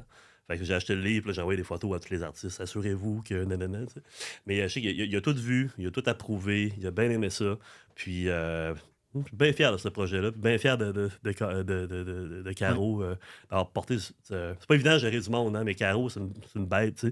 Elle a porté ce projet-là pendant, je pense, 4 ans, quelque chose comme ça. Là. Je l'ai rencontré pour la première fois il y a 2-3 semaines au Lozo Jamboree au Fouf. Tu sais, je m'y connais un peu en BD, mais je connais pas tant que ça non plus 100% la BD québécoise. Puis là, quand je l'ai rencontré, la raison pourquoi j'ai parlé, c'est parce que c'est elle qui a fait la pochette du dernier Vaseline, que moi, il me fait vraiment triper. Puis on a commencé moi, j'ai hâte de voir ça. C'est un retour en force. Dans le sens que, tu sais, Vaseline, c'est de la manière que je le décrivais, j'ai eu la chance de faire un show avec eux autres il y a pas longtemps. Puis c'est croche, mais calculé. Tous les moments de débarque, de débauche, de tabarnak qui se crée après, c'est rodé au quart de tour, puis c'est des shows, là, sont grandioses. Puis, tu sais, ça faisait 10 ans, je pense qu'il n'avait pas sorti de quoi de nouveau. Mais, tu sais, il jouait les tunes en live. En tout cas, non, mais je pense que on a une idée de Vaseline d'extérieur, mais quand tu écoutes l'album, tu fais comme. Je l'ai pas écouté encore. C'est fort. J'ai vraiment écouté ça, d'ailleurs. Salut Tancred, tout qu'un personnage. Ouais. un prof, artiste, un collègue aussi. Prof d'art plastique. Exactement. Parce que ça me fait penser aussi. Martin Tancred, lui, c'est ça, il est artiste visuel. Toi, t'es prof aussi. Au secondaire, tous les deux. Est-ce que tu embarques les jeunes dans des trips comme vraiment spécifiques? As-tu vraiment un cadre vu que tu es en art que tu peux pas. Parce que j'ai vu que tu as fait un projet, là, le High Five d'animation qui s'est ramassé au Musée des Beaux-Arts aussi de Montréal. Ben, ça, c'est un projet qui s'appelle Territoire en création. C'est fait avec la commission scolaire, puis plein de profs d'art plastique en général. Puis l'idée, c'est de créer un lien avec une autre école. Puis High Five, le projet, c'est un film d'animation qu'on faisait un High Five avec une école qui est en Nouvelle-Écosse, je pense. Fait que ça, il y a ça. Mais avec mes élèves, ça, moi, je travaille à Ville-Saint-Laurent. Fait que c'est un milieu d'immigrants, je suis la minorité visible OK. là-bas. Tu sais. Fait que oui, des fois, je parle aux élèves de mes projets, mais il faut qu'il y ait une certaine confiance. Puis ce qui est difficile, c'est d'intégrer la culture québécoise. C'est vraiment difficile. Tu sais. Puis c'est pour ça que des fois, je fais des projets, puis j'intègre des textes de chansons pour les amener à lire, à réfléchir, à écouter, à comprendre. Tu sais. Mais c'est quand même difficile. Tu sais. Mais c'est ça. Mais quand même, tu sais, moi, des fois, je parle de mes projets avec certains élèves, tu sais, pour dire que quand on est prof, on a une vie à l'extérieur de ça, tu sais, à part les enfants. Tu sais, puis je leur dis aussi, regarde, faire de l'art, là, c'est pas juste pour devenir peintre ou sculpteur. Tu sais. Le but, c'est que l'art peut t'accompagner toute ta vie. Tu sais. Puis ça te prend ces connaissances-là. Il faut que tu sois capable de développer ta créativité. C'est un muscle qui s'entraîne. Tu sais. Ouais. Puis être créatif, tu sais, ça t'accompagne toute ta vie. Puis l'art, ben, tu peux faire de la musique, tu peux faire du podcast, tu peux faire de la BD, tu peux faire juste avoir. Tu sais, ça t'accompagne. Fait que pour moi, c'est primordial. Puis c'est ça que j'essaie de leur dire aussi. Tu sais. Oui, mais c'est un bon message parce que le truc, tu sais, je pense qu'on a pas même parlé une couple de fois au podcast, c'est que moi, j'ai comme un incompréhension. Tu sais, le côté muscle artistique, il faut tout le temps que tu développes. Le moment que tu arrêtes, c'est dur de rembarquer dedans. Tu sais, moi, j'ai beaucoup de la misère à.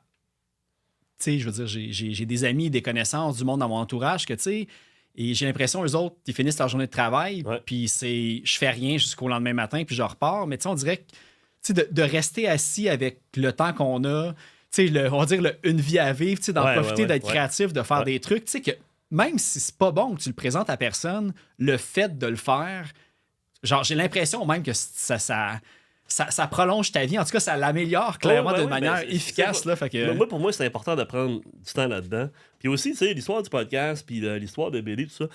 Moi, j'ai 3 enfants. Puis, tu sais, c'est pour leur montrer. Moi, je leur en parle à mes enfants de ça. Puis c'est pour leur dire, si tu as envie de faire de quoi, tu peux le faire. Mais si tu fais rien, tu n'auras jamais rien. Exact. Fait, regarde, là, ton père fait un podcast, ma fille améthyste, elle écoute quelques-uns, elle like mes affaires, ça l'intéresse. T'sais. Puis des fois, j'ai amené Laurier, mon petit, dans des enregistrements, tout ça. T'sais. Puis fait que ça fait partie de la vie, mais c'est pas pour dire, regarde, des projets, c'est important. Puis si tu veux faire de quoi, tu peux le faire, man. Mais exact. faut que tu le fasses, sinon tu n'auras jamais rien. C'est mon motto. Ben, c'est ça, parce qu'en plus, tu disais tantôt quand tu étais en sciences humaines au cégep. Moi, j'ai étudié en sciences. Moi, je suis chimiste dans la vie. Ah ouais, okay. Mais tu sais, entre quand j'ai commencé à étudier en sciences pures à 17 ans, puis là, aujourd'hui, j'ai 43, je suis comme, tu sais, ma vie a changé. Je veux dire, si je pouvais juste vivre du podcast, puis en passant, même si je suis un Patreon, je perds de l'argent avec ce projet-là. Ben oui, mais tu sais, ça serait fou. Mais là, depuis que j'ai parti le podcast, j'ai commencé à faire des chroniques sur un poste comme payant à la télé. Ça s'appelle Frisson TV. Okay. Ça m'a amené ce contrat-là. On m'approche pour d'autres podcasts. On m'écrit pour écrire des chroniques et tout ça. Je me dis, à force de faire quelque chose d'une manière constante, de voir que tu es crédible, que tu vois que tu mets le temps, que tu es passionné, qui sait, peut-être qu'un jour, l'album podcast et le Clash Podcast va être rendu à Radio-Canada. Ça va être notre métier. Ça serait fun. Non, mais ça serait le fun. Ben, moi, c'est le fun que tu en parles. Les objectifs de ça, moi, je le fais pour moi. Je le fais aussi pour les bands. J'ai envie de rencontrer des gens intéressants. Puis j'ai envie que les gens connaissent le derrière, les dessous de la création. Comment ça se fait un album, tu sais. Puis, parce que des fois, on écoute un album, puis là, tu te fais une idée, puis il y a tout l'imaginaire qu'il y a alentour, mais souvent, c'est pas ce que tu as dans la tête. C'est souvent plus simple, même, ou différent complètement. Il y a quelque chose de bien là-dedans. Mais si ça peut nous mener à quelque part d'autre, parce qu'il y a beaucoup de podcasts, il y a beaucoup de Patreon, puis je comprends les gens là, qui payent un 4 piastres, c'est pas cher, mais tu les accumules, ça a plus de sens.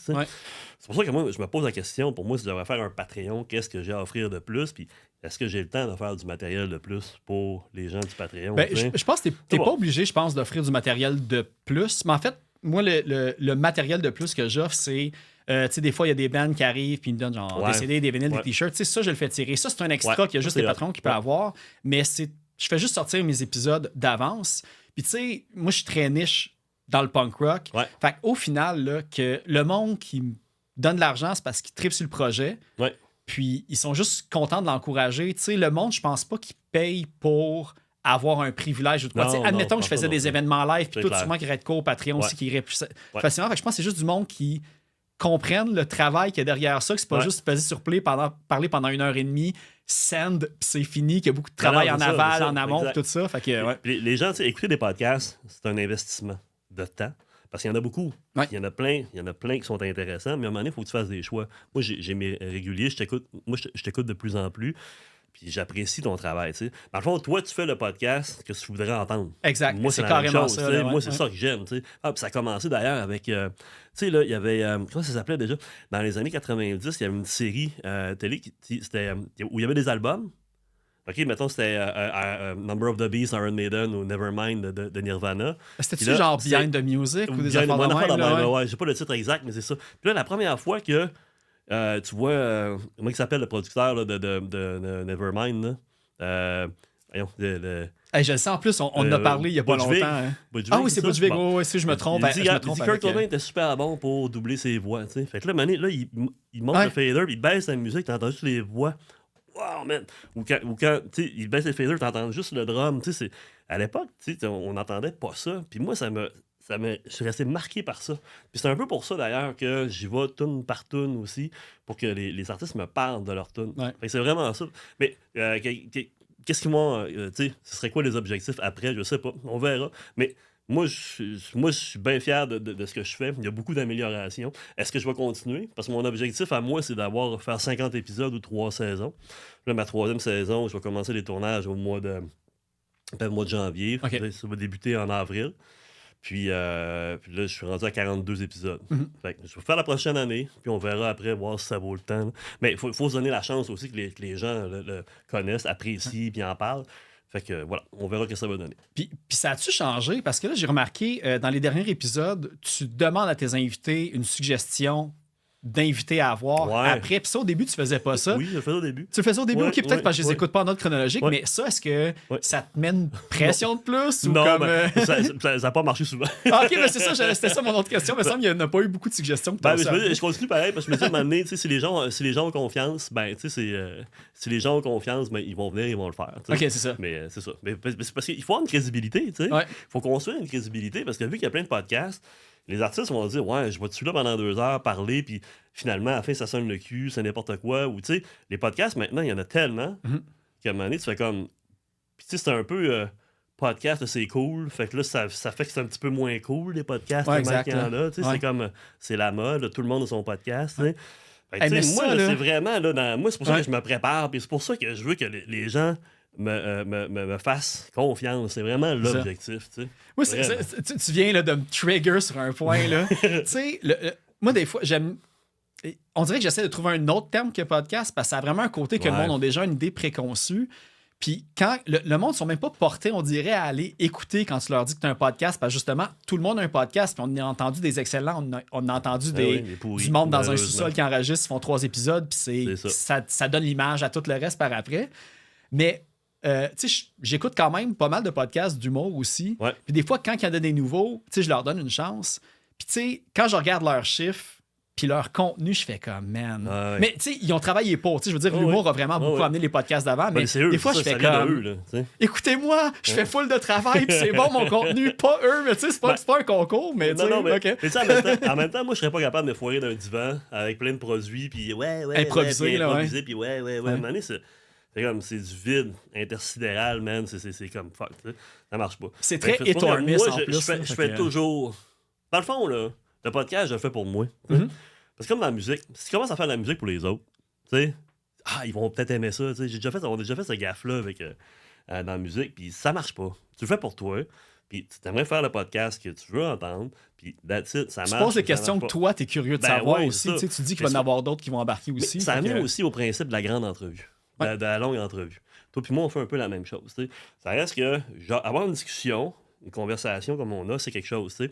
Mais ça reste que le principe de l'entrevue avec quelqu'un qui est préparé puis qui veut amener ses invités sous un angle différent, tu sais, pour les sortir des questions génériques. Tu sais. Ben écoute, ça reste un principe de base qui va toujours être là. Tu sais. Ouais. Mais tu sais, un des exemples que j'ai reçu au podcast, c'est Dominique Tardif. Je veux dire, lui, Ah t'écoutes oui, ses entrevues, oui. puis tu fais comme. Tu sais, Ah oui, je l'ai écouté. Là. c'est une légende. Là. Tu sais, Ouais. tu sais, il est tellement bon en plus là, Ah ouais. que tu te dis.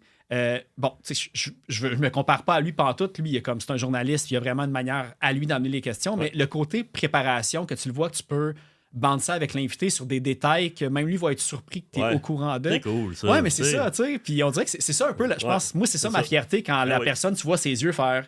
tu connais cette affaire-là, Ben puis là, oui. ils embarquent, puis ils sont contents d'embarquer dans ces affaires-là aussi. D'ailleurs, tu sais. allez voir l'épisode avec Gilda Roy. Magnifique. Ah ouais, ok, c'est bon, je l'ai pas écouté, le c'est meilleur bon. épisode du monde des podcasts.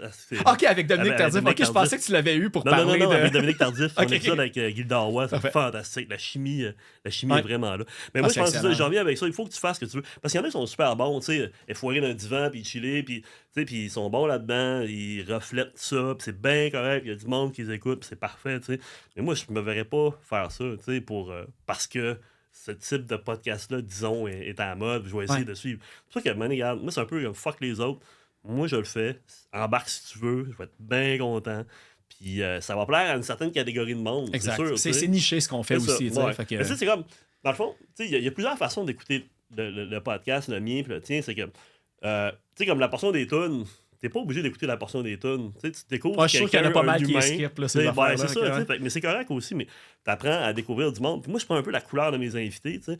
Comme quand j'étais allé à Québec faire un enfant sauvage, tu sais. Tu sais, là, il y a un moment donné, là, ça devient un peu rough. Moi, ça me fait pas peur. J'en ai vu d'autres, tu sais. C'est ça. J'en ai vu d'autres, puis regarde, écoute, on essaie de ramener ça pour que ça soit vraiment le fun, tu sais, pour que ça me dérange pas de dire des conneries, man, tu sais, puis on va loin des fois dans le podcast. Des fois, c'est alcoolisé, souvent, ça l'est pas, mais moi, ça me fait pas peur, ces affaires-là, tu sais. Tu veux aller là, on va aller là, après ça, je vais essayer de te ramener, puis let's go, c'est le fun. Ah, mais ça, tu sais, que le monde qui écoute un podcast avec WD-40 ou avec Enfants Sauvages, ils peuvent pas être choqués par ce qu'ils entendent dans le sens que ces personnes-là, ils sont déjà très frontales avec Ouais. comment ils sont Ouais. déjà. Fait que, Ouais. ouais. C'est du monde fantastique. Tu découvres Exact. des bons êtres humains. Tu sais, avec Sarah Dufour, j'ai eu vraiment, vraiment du fun. Ça a donné un épisode qui est vraiment cool aussi, tu sais. Fait que voilà, c'est ça.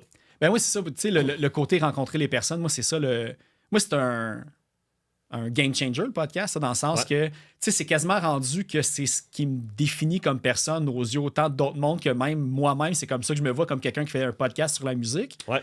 Tous les invités que j'ai, là, je dirais que 90% des invités que j'ai, c'est du monde avec qui j'ai pas nécessairement parlé avant puis tout, mais justement, Non. quand tu leur envoies de quoi, ils voient que t'es intéressé ou ils ont entendu un de leurs... Parce que la scène punk, là, Ben il n'y a oui. pas de 6 degrés Ben de non, séparation, c'est ça. fait qu'ils savent que leur ami a passé puis C'est tout, ça. puis le mot se passe, puis c'est positif, tu sais. Fait que moi, ça m'a redonné comme un autre, on va dire, réseau de contacts. Ouais, et, exactement. ouais, c'est vraiment cool pour ça. Là. Et moi, en plus, c'est genre, on le fait pas. Moi, je le fais pas pour être connu. Parce que, tu sais, j'ai pas besoin de ça. Non, c'est ça. Puis même si t'essaierais de le Je fais faire, de la musique, mais tu serais sais, pas là, capable. Ouais, c'est ça, tu sais. c'est pas toi qui choisis. Non, c'est ça, exactement. C'est le fun que le monde vienne te voir puis en Ouais. parle. Il y a plein de monde qui en ont parlé, puis je trouve ça bien le fun, tu sais. C'est le fun de te faire parler de ce que tu fais, mais de là à dire que pour devenir une star, là, non. Non, c'est ça, vraiment là. pas ouais. pas dans mes objectifs. Tu sais, ça reste comme n'importe quoi. Là, tu sais. Si Exactement. t'es pas, tu sais, t'as Mike Ward qui vit de ça, puis peut-être une couple d'autres que c'est leur. Ils arrondissent pour vrai les fins de mois avec ça. Ah, ouais. Mais pour nous, c'est juste que l'objectif, c'est On de paye, moins on paye perdre en de temps. cash Ouais. si possible. On investit du cash puis du temps. Ouais, c'est ça, exactement. Mais tu sais, pour le bien. Tu sais. Puis Ouais. justement, avec les enfants, moi aussi, ils sont super gros exposés à ça. Ouais. Fait que tu sais, moi, comme mon kid qui fait une joke sur Chou, je suis quand même content que ça se passe, ces affaires-là. Tu sais. Ah oui. Fait que- Ah, d'ailleurs, je tiens vraiment à souligner la part de Valérie Michaud, ma conjointe. Ouais. T'es hot. Je t'aime. T'es vraiment hot. Parce que c'est dur sur le couple aussi. Moi, moi, j'ai commencé ça après ma séparation. C'est ça la Ah, solution. ok, puis tout ok, ça. ouais, Là, je comprends. j'ai rencontré l'amour par après, mais tu sais, Ah. elle savait Ouais, que j'étais là-dedans. Ouais, fait que, ça tu sais. venait avec. Ouais, c'est ça. Hey, mais ça fait penser, tu sais, on parle de podcast puis de tout ça. Tout de ce que j'ai compris, même ton arrivée dans WD-40, toi, une des contributions que tu as faites, c'est que justement, tu les as mis sur les plateformes, tu as créé Ouais, les réseaux ouais, sociaux, ouais, fait que tu as ouais, comme fait un ouais, petit ouais. peu le côté PR de tout ça, Ouais, qu'il y avait ben, pas pour ça. j'ai transporté le band, dans le fond, dans les années 2000. non, mais c'est, écoute, à l'époque, ça a été de faire le Facebook, Ouais. de faire, tu sais, de gérer, de gérer tout ça, apprendre comment ça fonctionne aussi, tu sais. Puis gérer les réseaux sociaux, faire des publications, tu sais, essayer de donner... puis aussi préparer le projet de l'album La nuit jusqu'après le déluge. Ça a été un gros projet parce qu'on a fait un Kickstarter. Ah oui, c'est vrai. T'sais, puis en 2015, l'album est sorti en 2017, fait que le Kickstarter c'était 2015. Puis il n'y avait pas beaucoup de bandes qui l'avaient fait à l'époque.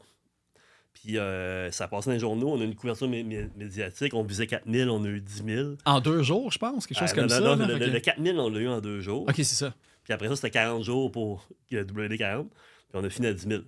Tu sais, 10 000 piles. Il y a quelqu'un qui a arrondi à la fin. Puis c'est super, tu sais. Fait que ça a été une belle aventure. Ça a donné une hype un peu à tout ça. Puis c'est un album qui a été bien C'était le reçu, retour tu sais. aussi, là, fait Ouais, que- c'est ça, tu sais. Puis c'est moi qui ai dessiné la pochette, tout ça. Fait que... Ça, d'ailleurs, il faut le dire, là, genre, le dessin de la pochette, là, Moi, je veux dire, je reconnaissais la pochette. Tu sais, je l'avais vu avant même de te recevoir là, quand c'était sorti et tout ça. Quand j'ai comme compris que c'était pas une photo retravaillée, puis je pense que tu as posté sur tes réseaux, tu sais, les zooms des détails, là, tu sais, la clôture, là, c'est dessiné à main. En tout cas, allez regarder ça, faites l'exercice, puis genre, c'est hallucinant même quand tu le sais. C'est un carton standard, comme ça. Puis parce que, à un moment donné, je cherchais quoi dessiner, puis un bon défi, c'est de dessiner une closure Frost qui est pliée, c'est un bon défi. Donc là, j'ai dessiné ça. C'est ça où je voulais dessiner des textures de sacs de poubelle. OK, ouais. Avec les lignes. Les reflets. Fait que finalement, là, j'ai fait la clôture. Puis je suis assez fier de ce dessin-là. C'est ma tante d'ailleurs, ma tante qui l'a acheté. Là, puis, mais non, moi, je savais. Mais c'est sûr qu'en CD, quand c'est tout petit, ça paraît pas. Ça paraît moins. Mais ouais, c'est une belle illustration. Je suis assez content. T'as-tu fait. Là, on a dit que tu as participé un peu à Saint-Panache. Tu as participé.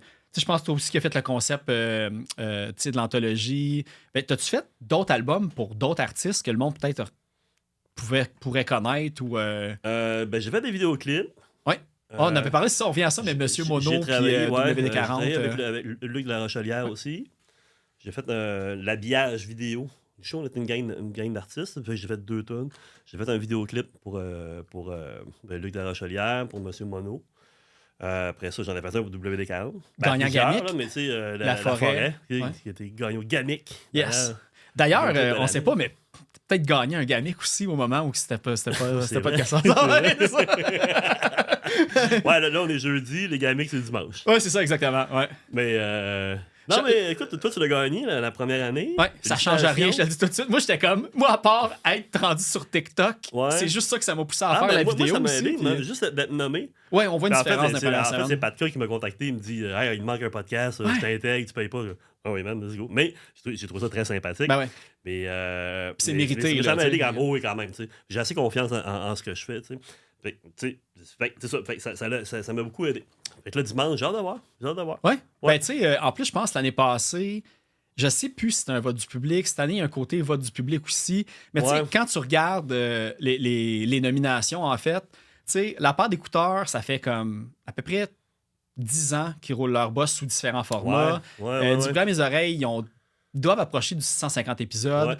Je sais pas si tu as écouté aussi d'un album à l'autre de Mademoiselle Philippe, mais tu sais, c'est un peu. C'est une discographie au lieu d'être un album. C'est super détaillé, super intéressant. Tu sais, toi aussi qui fais. Fait que tu sais, rendu là, moi j'ai l'affaire facile. Genre, j'en ai déjà un dans mon sous-sol. Fait que je m'en fous de gagner ou pas. Tu sais, je m'en fous pas, je serais content, mais en même temps, t'as le côté. Tu sais, on le fait tout parce qu'on est des nerds de musique, mais la petite visibilité de plus. Tu sais, mon nom était dans la liste quand c'est sorti, genre dans la presse. Fait que quand tu googles, il y a comme le clash dans la fin d'un article de la presse en quelque part. T'es-tu là, moi?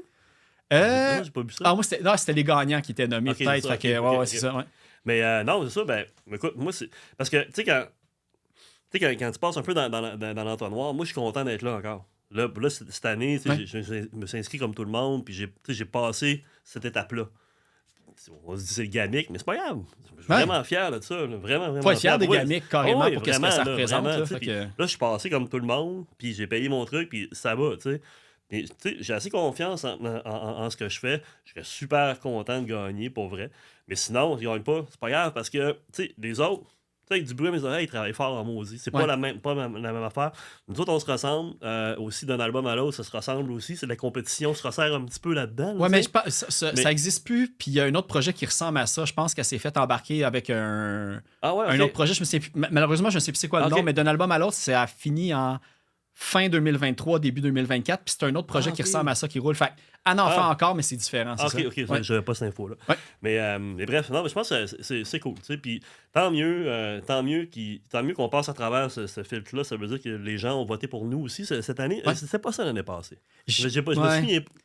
Mais peut-être l'année passée, on n'était pas beaucoup justement à s'inscrire. Parce que moi, je me souviens, j'avais posé la question, tu sais, ça fait aucun sens qu'il n'y ait pas de catégorie podcast. Puis moi, je me suis fait expliquer, s'il n'y a personne qui s'inscrit, il n'y aura pas de catégorie. Tu sais, une année qu'il n'y a pas de catégorie country, c'est parce qu'il y a juste 2 personnes qui se inscrivent country. Fait que c'est pour ça qu'il n'y a rien. Fait que là, moi, j'ai comme écrit à tous les podcasts que je connaissais, tu sais, comme, inscrivez-vous. Il y en a peut-être qui ont fait comme, ça sert à rien, puis tout, mais tu sais, ceux qui ont persisté, tu sais, ça te fait que, tu sais, personnellement, les Gamics, il y a quelque chose d'encore plus noble que, disons, le gala de la disque, des affaires que je trouve. Fait que, tu sais, que tu gagnes pas, que tu sois nommé, pas nommé, juste de comme avoir la chance d'aller là, puis de tu te retournes, tu regardes autour de toi, puis tu vois comme plein d'artistes sur qui tu tripes, mais qui sont accessibles, puis qui trippent sur les mêmes affaires aussi. Ça change pas grand-chose, tu sais. Mais en même temps, je trouve ça le fun je trouve ça le fun de faire partie de la gang, tu sais. Ouais, c'est ça. C'est vraiment le fun. Mais je vais hâte d'avoir dimanche. Ouais, moi aussi. Bonne chance. C'est ça. Hey, sinon, on a parlé des Shirley, puis c'est carrément les Shirley aussi. Oui. J'ai eu un petit peu. Peux-tu me dire, parce que tu as rentré en contact avec les Shirley, que peut-être le monde connaisse plus à cause du succès qu'ils connaissent présentement. Comment que ça. Y a-tu comme une passation du flambeau ou quelque chose? Oui, puis c'était le but. Non, mais je tenais à le faire. Puis c'est avec Jesse Fuchs. Ouais. Qui m'a contacté. Ouais, parce qu'il était sur Cut for Breakfast au début. Ouais, c'est ça, exactement. Puis il m'avait écrit, puis là, je disais, j'aimerais ça leur parler, tu sais. Parce qu'au début, les filles étaient comme, ouais, c'est un ben bonhomme, là, puis ouais, tu sais. Mais pour moi, c'est important juste de leur parler, puis de leur dire que, tu sais, de vive voix, regarde, ça me fait plaisir, les filles, man. C'est cool, tu sais. Puis tant mieux, de toute façon, le projet était mort. Puis je leur ai dit, la seule chose qui peut arriver, peut-être un show, réunion pour le fun, à quelque part, tu sais. Mais non, ça m'a fait plaisir parce que les filles sont vraiment hot. Là, puis c'est juste que c'est bien correct, il n'y aura pas de poursuite ni rien. Oui, quand il va y avoir une réunion, ça va être quoi? Les Shirley X? Ouais, c'est comme Bush puis Bush X. Je sais pas c'est quoi les autres. Ou c'est quoi? Flag puis Black Flag. Ghost puis Ghost BC. Là. Exactement. Commencez à penser à ça. Hein? Et puis, une affaire aussi que j'ai remarqué, c'est que là, je pense, c'est dans les Shirley. Ah oui, les Shirley, j'ai vu. JP Vilmer était là-dedans. Ah, au début. Au début, c'est ça, parce que moi, de ce nom-là, je le voyais souvent passer parce qu'il a réalisé plein d'albums. Puis, tu sais, juste dans ceux que j'ai reçus, j'ai vu Navet Confi, Bring the Light, Princesse. C'est pas un réalisateur. Mais c'est un mastering qu'il fait, je pense. Il va faire du mix, mastering, dans ces sphères-là. Ok, c'est ça. C'est quelqu'un d'extraordinaire. Je l'ai connu. À l'université au tout début des Shirley. C'est quelqu'un qui a étudié pour être ingénieur. Finalement, il a été en son. On le taquinait avec ça. Son surnom, c'était Jean Pont, parce qu'un ingénieur, ça fait des ponts. Mais tu sais, il a persisté là-dedans, puis s'est rendu une sommité, puis il travaille super bien. Ouais, c'est quelqu'un d'intelligent, c'est quelqu'un de super professionnel, vraiment agréable à travailler. T'sais. Lui, il travaille pour la toune. Si tu veux quelque chose, il va aller Puis aussi, c'est un bon communicateur. Il explique très bien les choses. Il fait souvent des espèces de... Pas des chroniques, mais des textes qu'il met sur... c'est quelqu'un qui partage beaucoup ses connaissances, tu sais. Mais salut, JB! y a-tu un projet? Parce que je voyais aussi beaucoup les incendiaires passer. Je sais pas s'il participe encore musicalement à des trucs ou si c'est vraiment lui est derrière la console. Je pense pas. Je ne pense pas. Pas à ma connaissance. Ouais, puis sous toute réserve, là, peut-être je me trompe aussi. C'est juste des fois quand que je vois quelqu'un qui fait du mix master pour des albums, puis que le même groupe revient souvent, tu catches que la personne est dedans. Fait que ça se peut que ce soit juste du monde qui a travaillé régulièrement avec eux autres. Probablement, parce que je pense qu'il y a une assez bonne réputation dans le métier. Oh, il doit être dans... Quand je check les albums des artistes que je reçois, il doit être dans les 5 plus mentionnés dans les créations d'albums. Je pense pas pour rien, parce qu'il est vraiment... En fait, il a enregistré le démo avec nous. Un démo, le premier démo des Shirley. Ça monte à loin. C'est ça. Là, j'essaie de voir. Ah oui, j'ai vu les Shirley. Peut-être que là, ça l'a pas abouti, mais j'ai vu un certain point. Puis, est-ce que Fred Laforge était là-dedans aussi? Oui. OK. Nous, avec les Shirley, dans le fond, là, on a fait un album qui s'appelle... On a un démo, puis on a un album qui s'appelle Mescalero. Ouais. Ça, je suis bien fier de cet album-là. Parce que moi, je jouais du drum. C'est tout croche, cet album-là. Là. Mais sauf qu'on était tellement inspirés. On était tellement cinématographique. On allait chercher des textures, on allait chercher on écoutait du stoner, on tripait sur Ennio Morricone. C'est dans la grosse vague aussi de rock du Lac-Saint-Jean. Okay, ouais. On était là-dedans, on cherchait du gras. C'est quand même bien. Moi, je suis pas mal fier. Même si c'est tout croche, il y a vraiment là, vraiment des beaux moments là-dedans. On n'était pas gênés, on l'a fait pareil.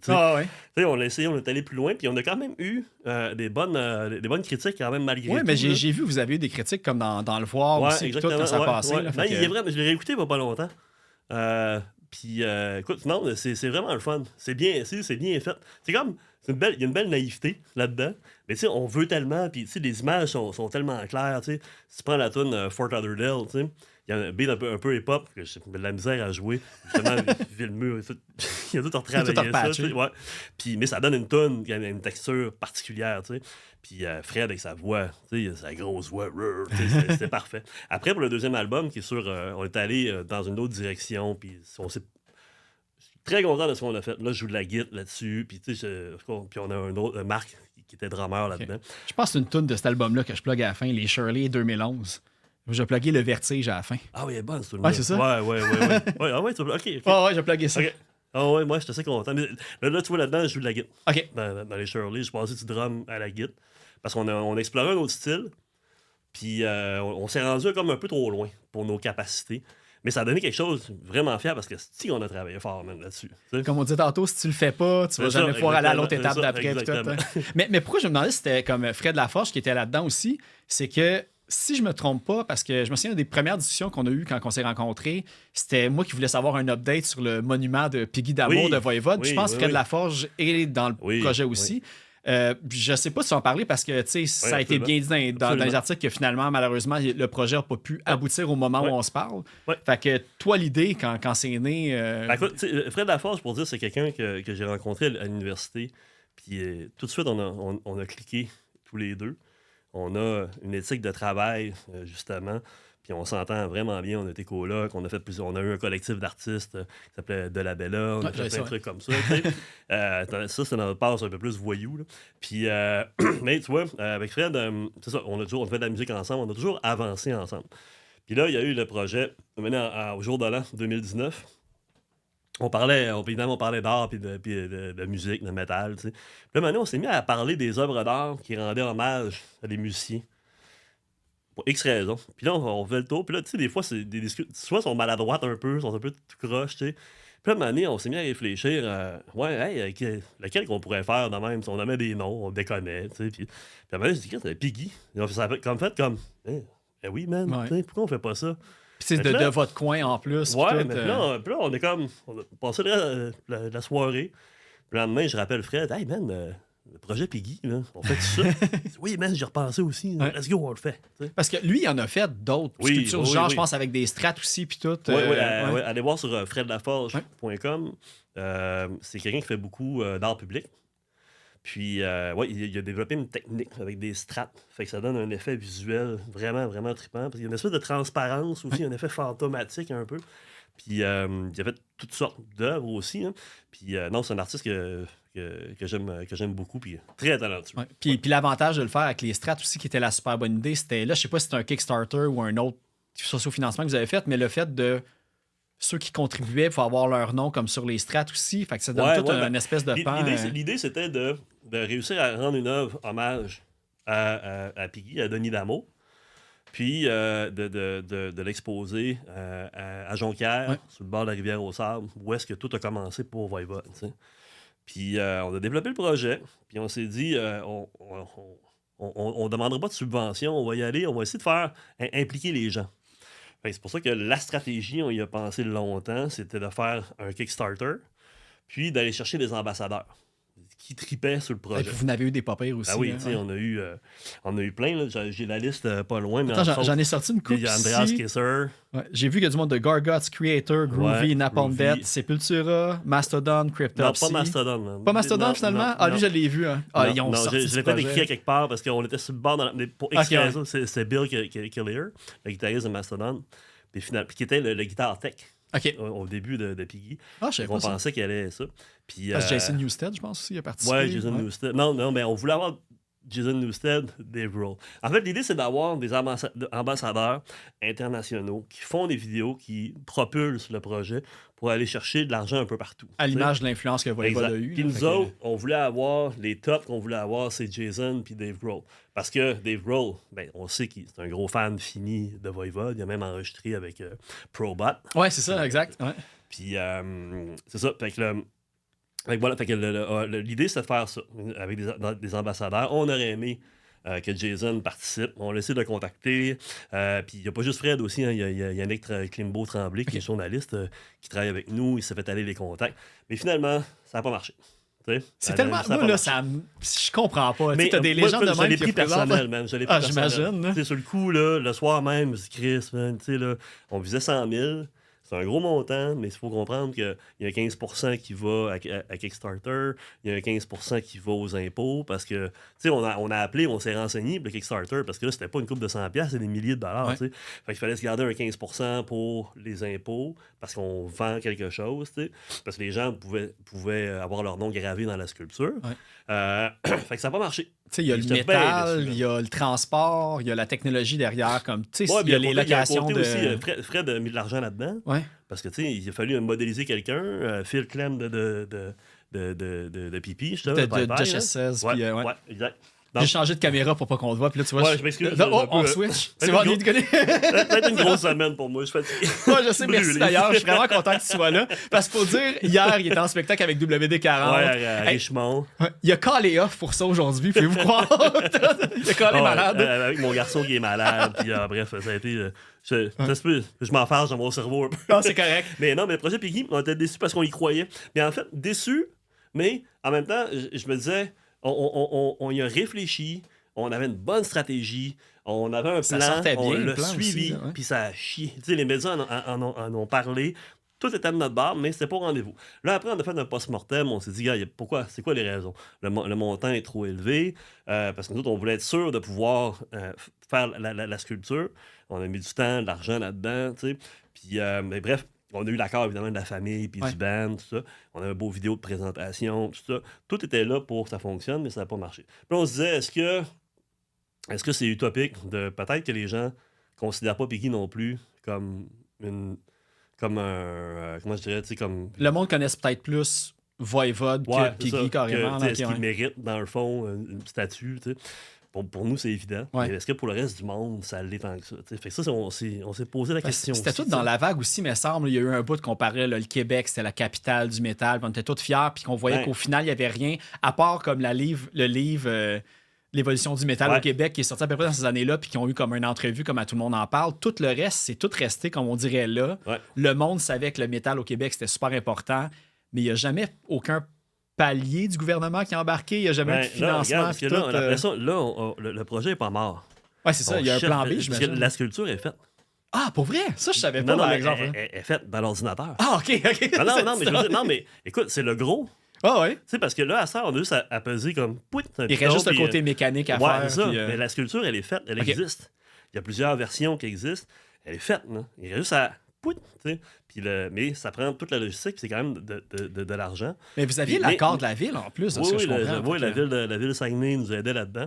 On cherche encore d'argent. Évidemment, là, on a réduit. Tu sais, vu que c'est un modèle numérique, on peut le malléable. Fait que là, si on avait fait une version un petit peu plus petite, ça va coûter moins cher, puis tu sais, on va essayer de faire le plus possible là, par nous-mêmes.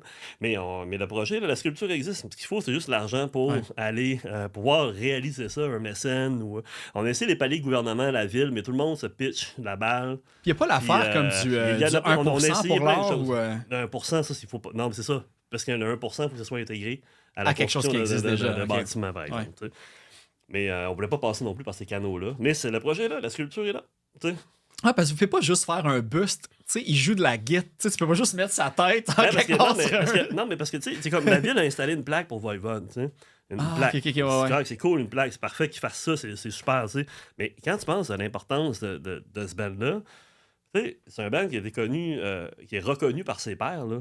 On pourrait argumenter que c'est probablement le groupe dans la grande catégorie du rock qui a eu un des plus grands rayonnements à travers le monde, la plus grande influence sur d'autres bands aussi. Pas juste au Québec, au Canada aussi. C'est un band influent. Ils ont fait avancer. C'est pas juste parce qu'ils sont pas populaires, disons, mais ils ont fait évoluer. Tu sais, Piggy, là, il a fait évoluer les autres guitaristes.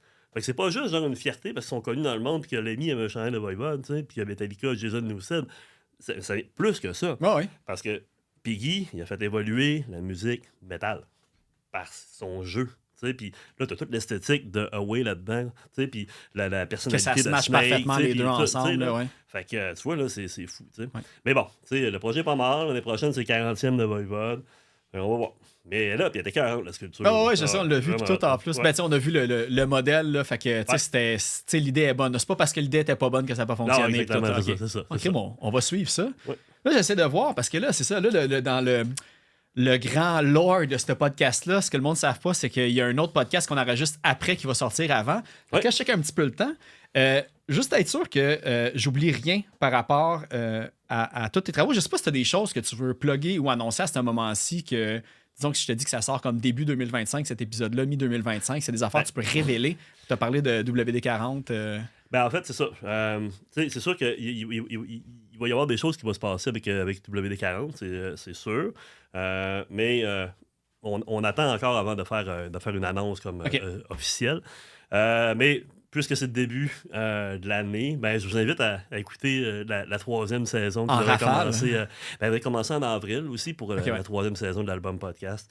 Sinon, ben c'est ça, j'ai pas grand-chose Mais- à plugger. Je suis content. Non, mais c'était une technique. Tu vois, c'est Ouais. une grande technique d'intervieweur. Je te demandais de plugger des affaires pendant que je checkais mes notes. Ouais, Puis il y a une question que je m'en serais voulu de pas te poser, là, Vas-y. parce que j'ai reçu Conflit majeur au podcast. Ah ouais, Et tu fais partie un peu de l'histoire. l'histoire de ce Ouais. groupe-là. Ben, je sais pas si tu vas Ouais. expliquer. Toi, genre, il y a comme un côté avec Anton, le drummer, que, Ouais. je veux dire, il aurait fallu que ce gars-là sorte un moment donné parce que c'est une Écoute, machine, là, ce gars-là. Fait que- écoute, c'est simple, dans le fond. Je déménageais à Repentigny. Puis, j'ai mon dépanneur chez Chamard, où je vais acheter ma bière, tout ça. J'arrive, puis là, il y a une affiche de show à l'hémisphère gauche, dans la Ok. porte. Je fais comme, hein. Tu sais, à Repens, c'est comme, bon, OK. Là, je rentre dans le dépanneur, je regarde à la caisse, il y a une espèce de flow. Tu sais, cheveux blonds, l'air un peu androgyne, un peu sur les barres. Je fais comme, ouais, ça doit être lui, tu sais. Fait que là, bon, je fais mes affaires. Puis là, j'ai commencé à y parler tranquillement, tu sais, puis échanger avec lui, tu sais. Puis là, on commençait à évidemment parler de musique, de l'hémisphère gauche, puis tout ça. Fait que, c'est ça. Fait que finalement, pour savoir à un moment donné que Conflit majeur cherchait un drummer, fait que j'ai dit, ben écoute, regarde, moi, je vais lancer un message à Pat Mainville, qui joue avec nous autres dans WD-40, qui est propriétaire de studios musicaux-pratiques. Ah, ok, ouais. Puis lui, il a aussi fait un espèce de camp qui s'appelle Immersion Rock. Ouais. Puis peut-être qu'il connaît du monde. Fait que là, j'ai envoyé un message, il me dit, oh, check, Anton, voit son numéro. Fait que je retourne au dépanneur. Putain, Justin, essaye ça. Il fait, ah, merci, man, tu sais. Fait que finalement, je lui envoie une coupe. Ah, en passant, ça a marché, tu sais. Ben oui, hey, puis c'est fou parce que, tu sais, le premier EP qu'ils ont sorti, Anton n'était pas là. Ouais. Ça sonnait super bien, le drum était bon, c'était tu sais, mais juste, on dirait le fait, puis je connais pas l'ancien drummer, là, je sais pas Ouais. rien contre lui, mais Anton, c'est comme, tu sais, tu vois Conflit majeur une fois live, puis tu peux quasiment pas t'imaginer quelqu'un qui va Non, c'est driller c'est ça comme ça, là, c'est puis, c'est ça que Pat me disait, il dit, ce flow-là, il est écœurant, tu sais. Ouais. Puis il fitterait. Mais c'est un Puis- gars, je pense, qui est un peu gêné ou je sais pas trop Ouais. quoi, là. Fait que, tu sais, mais l'approche, la connexion, c'est bien faite entre eux, puis ça, je suis vraiment il, content. il fait des jam sessions des fois au Turbo House, il est capable de jouer du soul, du jazz, il Ouais, il c'est improvise ça, tout, il tu sais, est hallucinant, c'est un le virtuose. flow. là, fait Ouais, que, exactement. allez Ouais. écouter du Conflit majeur. Ouais, c'est un De très toute façon, bon band. vous devez tout en écouter en théorie. Si je vois le nombre de personnes qui m'écoutent, puis tout, là, j'imagine là, que vous connaissez déjà. De toute façon, ils jouent tellement souvent, puis tout. Non, mais parce que la fin, c'est que le Conflit majeur, c'est un bon band. Mais ils font partie. Parce que dans l'épisode, j'ai fait un épisode en collaboration avec Du bruit à mes oreilles. Ouais, au show à Revent, là, Ouais, ouais. pour les 10 ans de la table tournante à Terrebonne. On salue Marco, Eh oui, salut Marco. membre Puis, Patreon. Puis c'est ça, fait, on parlait justement des bands qui reviennent, l'histoire de faire de la musique en band, tu sais. Puis il y en a de plus en plus, puis eux autres, on dirait que c'est comme les porte-étendards de ça, on dirait, tu sais, du renouveau des bands Ouais. en région. Ben, il y avait eux eux autres, puis No Waves aussi qui ont beaucoup poussé, tu sais, les shows à génératrice en dessous du viaduc Van Horn, tu sais, comme Ok. des jeunes de comme 17 ans qu'ils font des shows à l'infini, là, tu sais. Je veux dire, No Waves, à un certain point, de faire un show par semaine. Conflit majeur aussi, à un moment Ben donné, oui, ils jouaient puis, partout. General tout, puis, Chaos. ouais, aussi, ouais. Tu sais. Ben, c'est parfait, mais ça prend des flows. Achetez des guides à vos Exactement. enfants, man. Ouais, Come c'est on, ça. let's Là. go. Ah, ouais. Lâchez Fortnite puis tout Ouais, c'est ça. ça. là. Fais-leur des guides, des drums à la place. tu sais, ça. Ouvrez-le leur garage. Là, puis, le garage. Ceux qui peuvent se payer un garage parce que plus rien est achetable aujourd'hui. Mais, hein. Mais bon. Hey, on va. Ben, premièrement, gros merci d'avoir accepté l'invitation sur le merci, podcast et d'avoir man, finalement merci. cette jasette-là. Eh oui, écoute, j'étais un peu bête, comme tu as dit. J'ai une Ça semaine paraît de fou, pas. mais, non, mais merci. Ben, ça fait longtemps qu'on en parlait, puis je Ouais. suis vraiment content de te rencontrer. Man. de se nerd out sur la musique. Bonne chance pour dimanche. Bonne chance. Mais pour vrai, en fait, je vais te le dire, pour pas, tu sais, on n'a pas fait ça dans ton dos, mais justement, j'ai passé à du bras à mes oreilles la semaine passée OK? pour les trucs de Noël. Fait que prochainement, tu vas pouvoir l'entendre. Mais, tu sais, comme s'il y avait un mise au jeu cette Ouais. année, moi, je miserais sur l'album podcast parce que je pense que tu as C'est vraiment bien fait fin. ton chemin. Je pense qu'il y a beaucoup de monde qui apprécie ce que tu fais aussi. Ouais. Fait que, théoriquement, si mon instinct me guide, Peut-être que j'ai un gagnant gamique en avant de moi. Au Mais pire, si c'est pas là, toi, félicitations aux autres. Je veux pas rien dire. au pire là, ça va se régler au poignet. Exactement, dans l'octogone. Hein. Ben, non, mais merci, t'es bien smart. C'est vraiment cool. On a commencé, j'ai mis La mer des tourments pour commencer, de Oui. WD-40. Oui. Grosse tune. Puis là, on Oui. va finir ça avec Le Vertige de l'album Les Shirley C'est 2011. cool que t'aies pensé à ça. Ben, tout le temps, moi, j'aime ça plugger le projet récent pour lequel que c'est actif et un deep cut de la carrière oui. pour montrer qu'il y a tellement d'histoire derrière chaque musicien, chaque C'est artiste. ça. que- Ben, tu me permets ça, je veux saluer Fred, qui est à guitare-voix, Marc Riverain au drum, mon grand pote, Eric Berman à la basse. Puis moi, là-dessus, je joue de la guitare. OK. Fait que, merci d'avoir pensé à ça, c'est Ça chouette. fait plaisir. Puis pour closer ça, après Le Vertige, la suggestion des Insoumises, un nouveau band que j'ai découvert justement en essayant de trouver un petit peu quoi suggérer pour le blog Les Insoumises, c'est Settle for Sleep de l'album Decades. Non, excuse-moi, c'est Decades and Light Years, le single qu'ils ont sorti. Fait que allez découvrir cette band-là. J'ai vu aussi, ils ont beaucoup de réseaux sociaux d'actifs. Fait que allez suivre le groupe Settle for Sleep. Puis sinon, ben on finit ça là, puis on se prépare pour l'émission d'après qui aura joué avant. Yes. C'est bon? Merci Hugo. Bye.